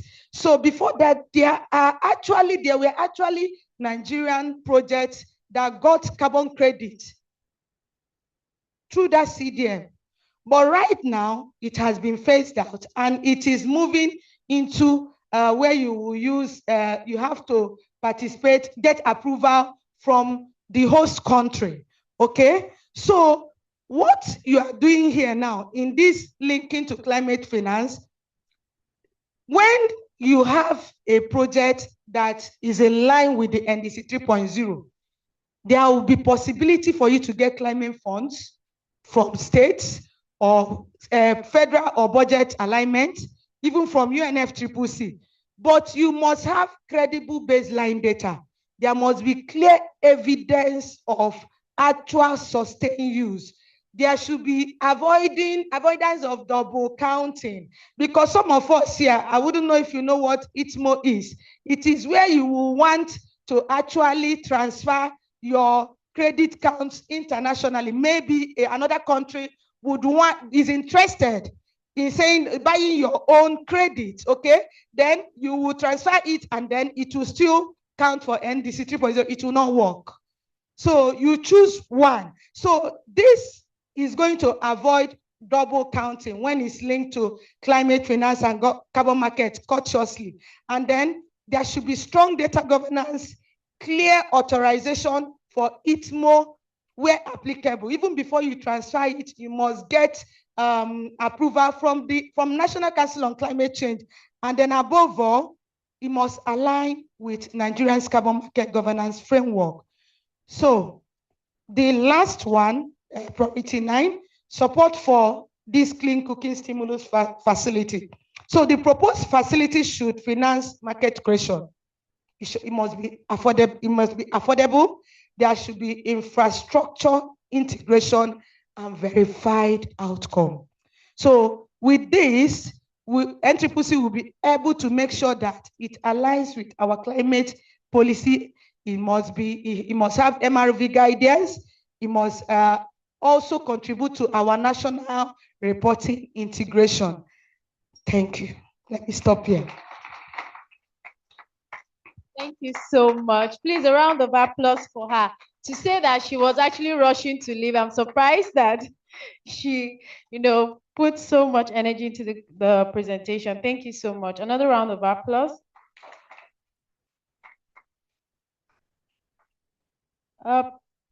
So now would be inviting the next presenter, and from the Nasarawa State Development Agency, I think it's Humanitarian Development Agency.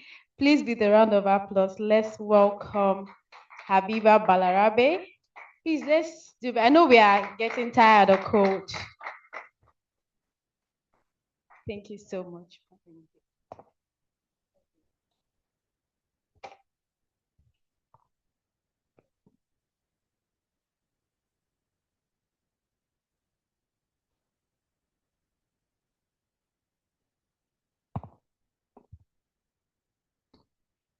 So good afternoon, everyone. My appreciation to the organizers and partners of this event. I know we're all reaching our equilibrium for today. Thank God it's Friday, so people don't expect to still be at work or doing official duties by this time. So I'll try and just scan through my presentation, and especially since a lot of the speakers before now have said a lot of things. So I'll just go straight to tell you about what Nasarawa State is doing. I am Habiba Balarabe Suleiman, the Director General and Focal Person, Nasarawa State Human Capital Development Agency. Next slide, please. We've been presented with data, and it's not quite encouraging. But for Nasarawa State, our endeavor is aligned with the Nigeria's energy transition plan. We're putting into cognizance a lot of the existing frameworks and policies, and that's what we're riding on. Nasarawa State, alongside Akwa Ibom and Lagos, are the pilot states for the National Low Emission Development Strategy. So when the brother from GIZ said they were going to Akwa Ibom, in my mind, I'm like, you need to come to Nasarawa State, even if not for our comparative advantage of being a next door corridor state, but we're putting quite a lot of effort in, putting in our own national quota. So the clean cooking, next slide, please. The clean cooking landscape in Nasarawa State looks like this. And as you can see, we have a very presenting very poor indices on our adoption of LPG. At the same time, in Nasarawa State, we have up to 2,500, between 2,500 and 3,500 deaths annually caused by household air pollution. We have lost more than 300,000 hectares. Imagine the number of trees that have been felled on 300,000 plus hectares of land.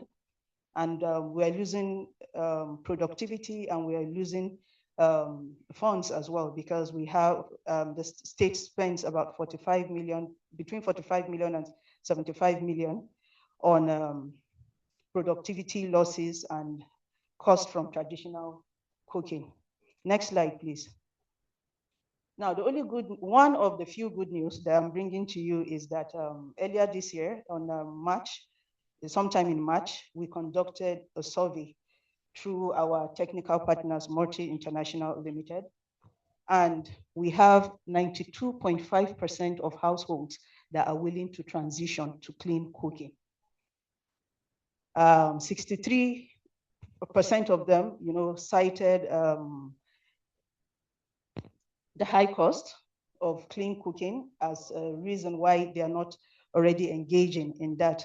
And then somewhere between the 92 and 63 is the portion, and surprisingly, some of them are even financially buoyant, to do so, but they have the notion that cooking with firewood, it gives more taste. So they are continuing to use that method just for this notion. We also surveyed 89.2% of businesses, and they also expressed their interest to transition. So we also, from our gatherings, the things that we need to do to ensure that households have seamless switch from the traditional to the clean cooking system is training and demonstration. 24% of the population surveyed said, with training and demonstrations, they can easily switch. And then 33% spoke about affordability. And so they suggested that if they can be given loans, or if they can have an arrangement that allows them to pay in installments, they will be willing to participate. And then, of course, we also believe that free and discounted first fuel it's a form of enticement so that, they feel the comfort and ease that comes with clean cooking, and then they're able to make that decision for themselves. Earlier on, we discussed about subsidy. I don't know how that is sustainable, but the good thing is that we've been introduced to a new technology that I think even outweighs the issue of subsidy. So data analytics, we look forward to your presentation. And hopefully Nasarawa State would be one of your pilot states for consideration. Thank you very much. Thank you, sir. So our progress so far is we have a governance structure in place. We have a steering committee where His Excellency, the Executive Governor, is the chairman, and we have the Deputy Governor acting as the alternate chair. I am the secretary for that steering committee. We also have a 17-man technical working group constituting of relevant MDAs, including traditional and religious councils, because we have found out, and I think we all know, that the fastest way to the minds of people, especially where behavioral change is expected, is through these two channels. So we have CBOs also on our technical working group, and I chair that committee. We have a draft strategy called the NASLET, that's the Nasarawa Low Emission Development Strategy. We just did the first year validation exercise about 2 weeks ago, and we're hoping that I've made quite a number of contacts here. We'll be invited for our second and final validation exercise. We've also done quite a number of capacity building, especially around behavior change communication. And then, of course, we've been able to do this because of our technical advisory support from Multi International and our Clean Cook Stove technology partners and training delivery from Power Stove Energy. Next slide, please. So as you can see, these pictures is the normal representation from the survey that we did. I remember one incident where somebody said that she's a traditional healer and most of her herbs are more effective if they are cooked over firewood.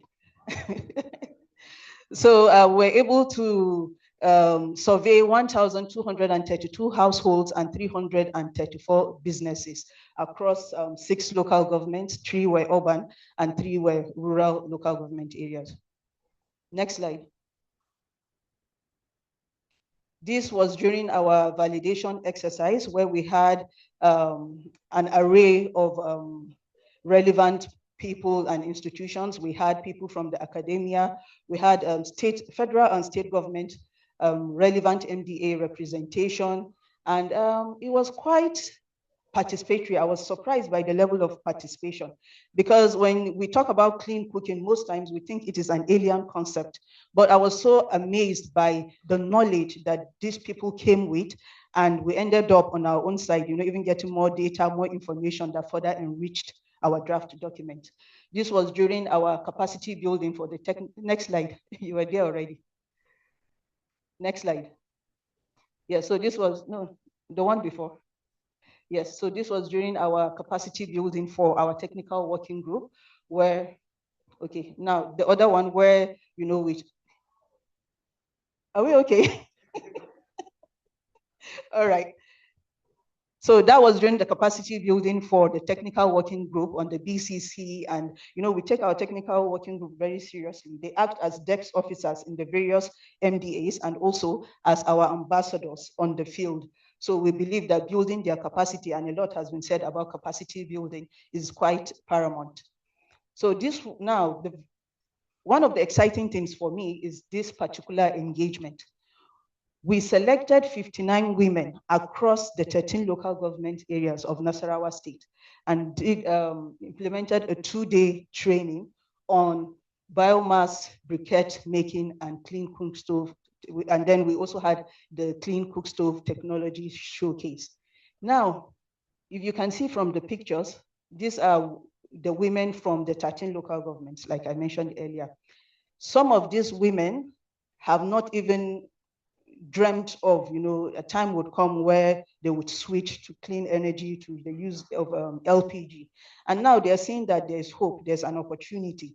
And for them, part of what was most exciting for them is that they see that this is also an avenue for enterprise, for generating funds, So I think they came hyped, but they left, more vibrant and full of expectations for the next level. So with this, what we intend to do, and we've already started working towards, is that the briquette producing machines that were used, we have written a memo to His Excellency, and we've had a discussion, and he's positive about it.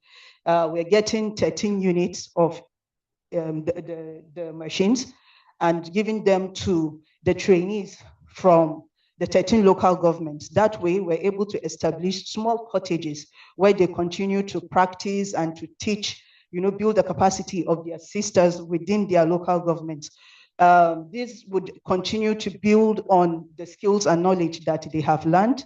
And then, of course, it will also serve as an assessment ground for us to see the areas that we need to scale up when we need to scale up.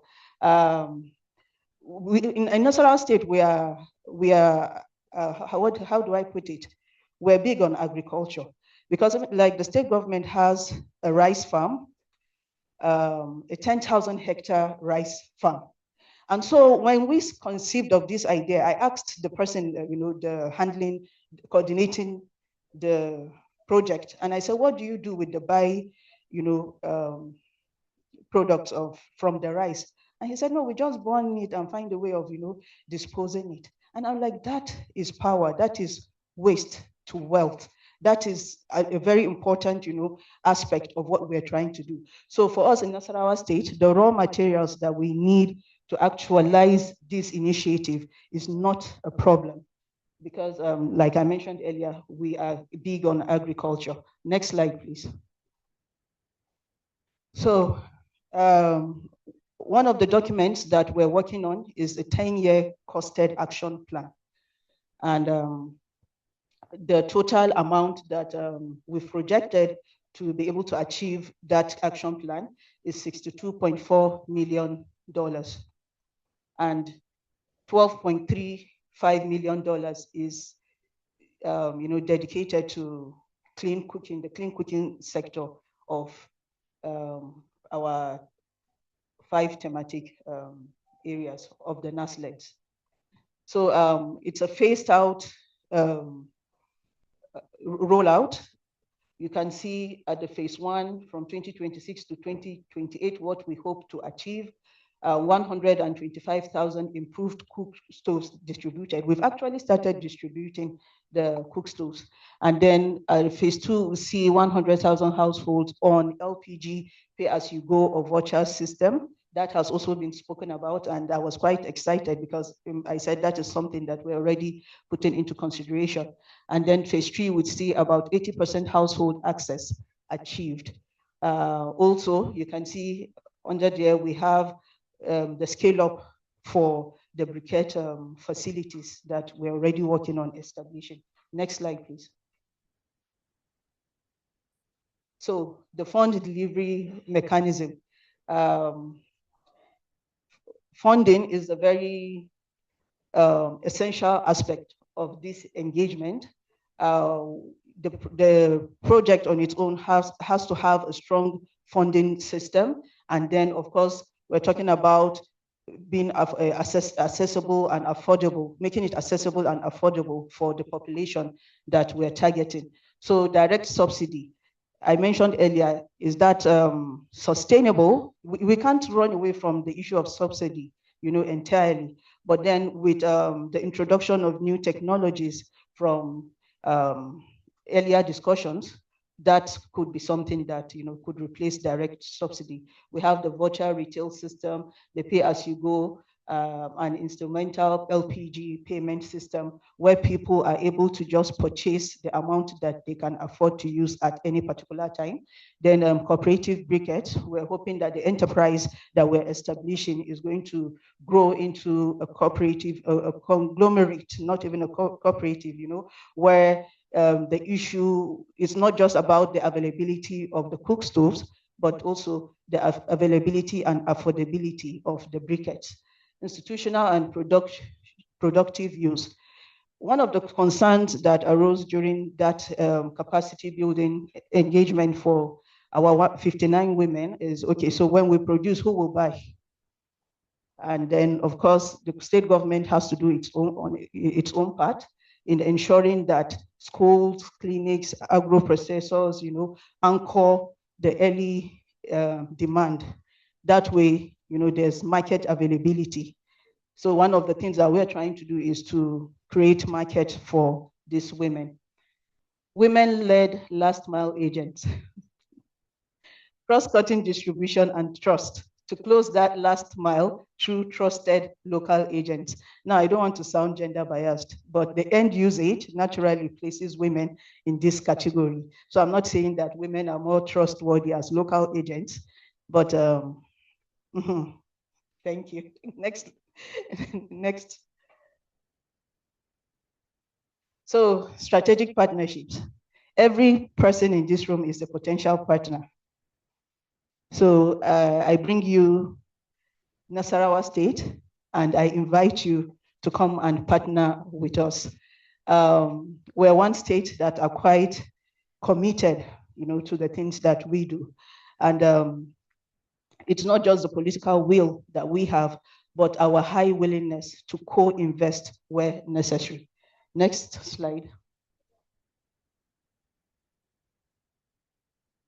So you can reach us through our contacts. That is my personal email, bbabi@yahoo.com, just in case our official email has issues. We want to ensure that all the times when you try to reach us, you're actually getting through to us. So while I want to reiterate our invitation to all of you to partner with us, please accept the highest esteem of His Excellency, the Governor, and the good people of Nasarawa State. Thank you.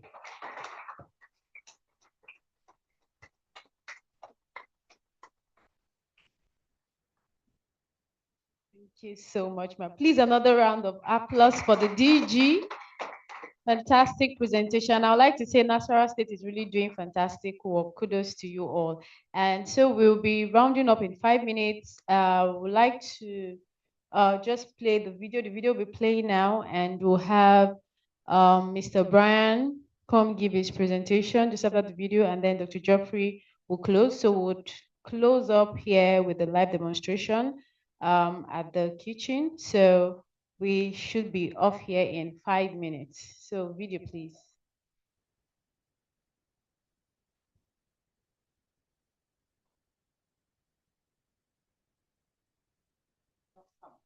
The sound is not out. Let me just check.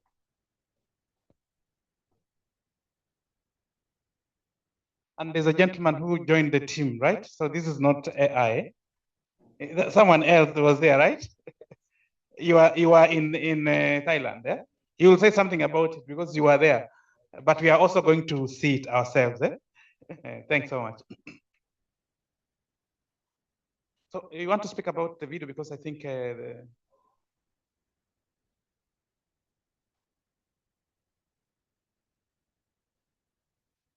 Okay, so what you're looking at here is a video I took of one of the households that we visited in Thailand. So the green, I don't know why the audio is not coming. The green, that's our cylinder delivering natural gas and biogas, the same cylinder because it's methane agnostic. And I asked the lady through an interpreter to give us data on her consumption pattern. And then she told us that the green LPG cylinder, the 15 kg LPG cylinder lasts about 30 days. And our blue natural gas 5 kg cylinder lasted 15 to 17 days, right? And per kg is 50% cheaper. So that means 10 kg of natural gas or biogas gives you the same energy output as 15 kg of LPG. In the case of Nigeria, 50 to 70% the cost. There's no other discussion to be had. This is the way to go. Thanks. Indeed. And ladies and gentlemen, thanks for your patience. I know we were many, We've remained a few, but I think we'll work with the few who are here. Most importantly, I think we are going to see the demonstration. We'll actually see the food being cooked, and we will leave here knowing that this technology is a technology that can be able to work. Within UNDP, and just as a summarize, this is a very critical conversation. As I said when I started, leave no one behind, reach farthest behind to reach the underserved and bring them to the table. That is our guidance on our energy engagements. We are not looking for profits at all. We are a non-profit making institution. We are a development-oriented entity, and that's why we are engaged in this conversation from this perspective. That's why our focus is on how we can get that woman in Nasarawa, in Jigawa, in Enugu, to really have access to our clean cooking solutions. And we believe that the solutions are there. As you've heard today, we've run through some of the pipelines that we believe are bankable. You've heard how Asanita in Edo State are planning to have 5,000 hectares of cassava feedstock being planted to move to bioethanol. Bioethanol is a confirmed solution that can actually attract private sector entities. And Nigeria is the largest producer of cassava globally, but we are not adding value to that cassava. And that's why we think that that pipeline, we are going to work with Asanita to try and ensure that it can actually be able to attract financing. Today, you're also going to witness a second pipeline that we think, after all of us approve of it, because that's a proof of concept process, if it cooks and all of us have seen that it's cooked, it's just documentation now, right? And immediately you put it on the pipeline towards investment and how we can be able to grow it.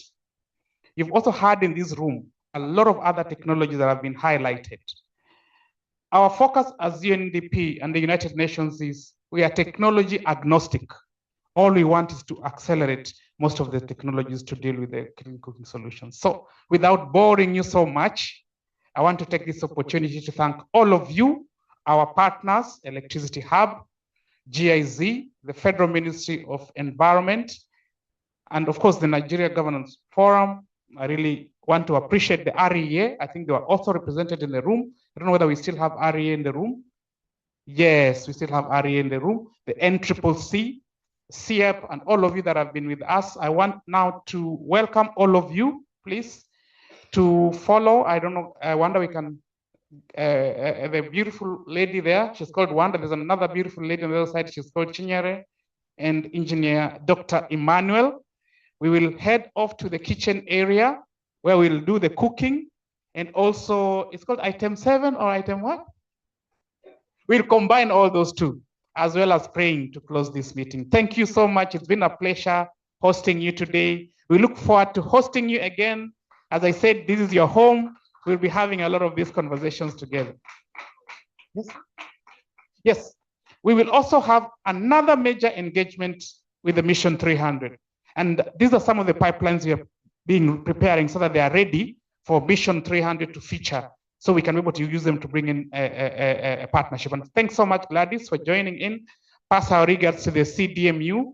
We are trying to ensure that by the time we hold the meeting in September, you have practical pipelines that can quickly be able to mobilize resources. Thank you very much, colleagues, and let's see each other on the other side. Or there's something else? So NMDPRA wants to display their QR code so we can scan it to lead us to thank you. Yes, and also for Federal Ministry of Environment as well, we'll display their email where you can, reach out. Yes, I hope you also network. So they are very critical. We will have another conversation with the petroleum sector as well. Our focus is just on the pipelines. As we allow the governance and all the other elements to continue, let's also accelerate the pipeline. So the QR code will be displayed. Let's also network. Let's ensure that you know 5 people whom you didn't know before you came into this room, so that we can start building a community of practice around clean cooking with regard to the solutions. Thank you very much. It's been a pleasure having you at the UN House today. So we could just, maybe after, yes.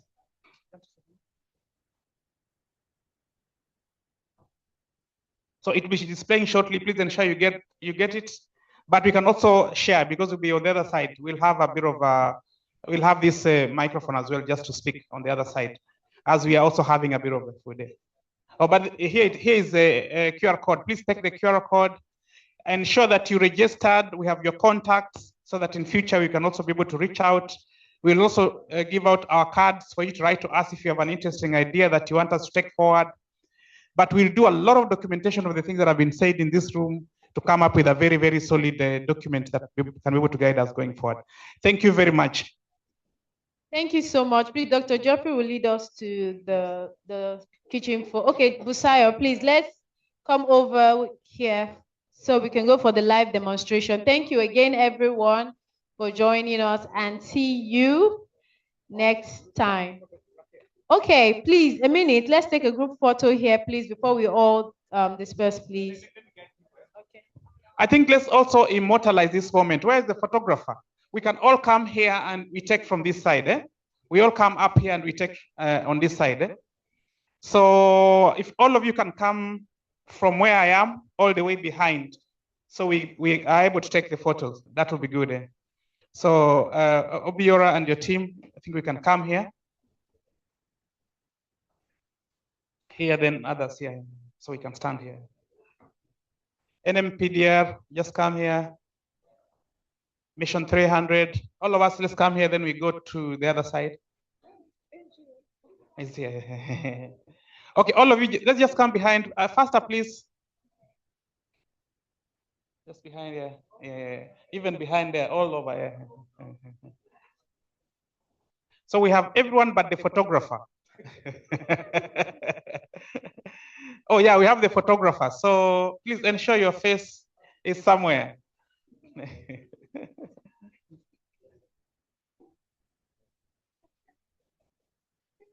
Okay, so let's all try to squeeze in. You'll miss out. Just come behind. Nasarawa State. Just come here. You can fit here. Just come. Let's try to ensure we fit even behind there. There are seats behind this row. The short ones, yeah, you'll be able to see.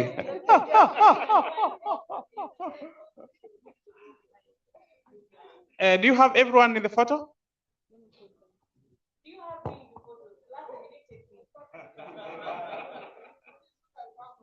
Are we all in? You tell us what time to slide. Thank you. Everybody say clean cooking. On 3, 2, 1, let's go. Clean cooking. Something fun. No, it's called cooking. Oh, that's right. We need to teach Obiora how to cook. Yes, that's not cookies. Is it cookies? Eh? The are cookies. E-cooking. Eh?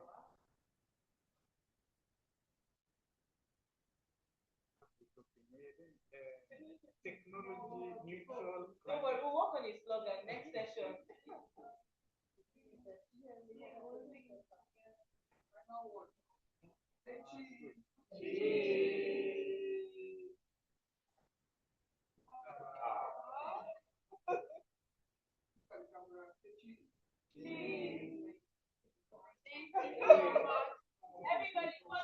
Please to the kitchen for the demonstration. Thank you so much, everyone, for joining us, and see you next time. Have a lovely day.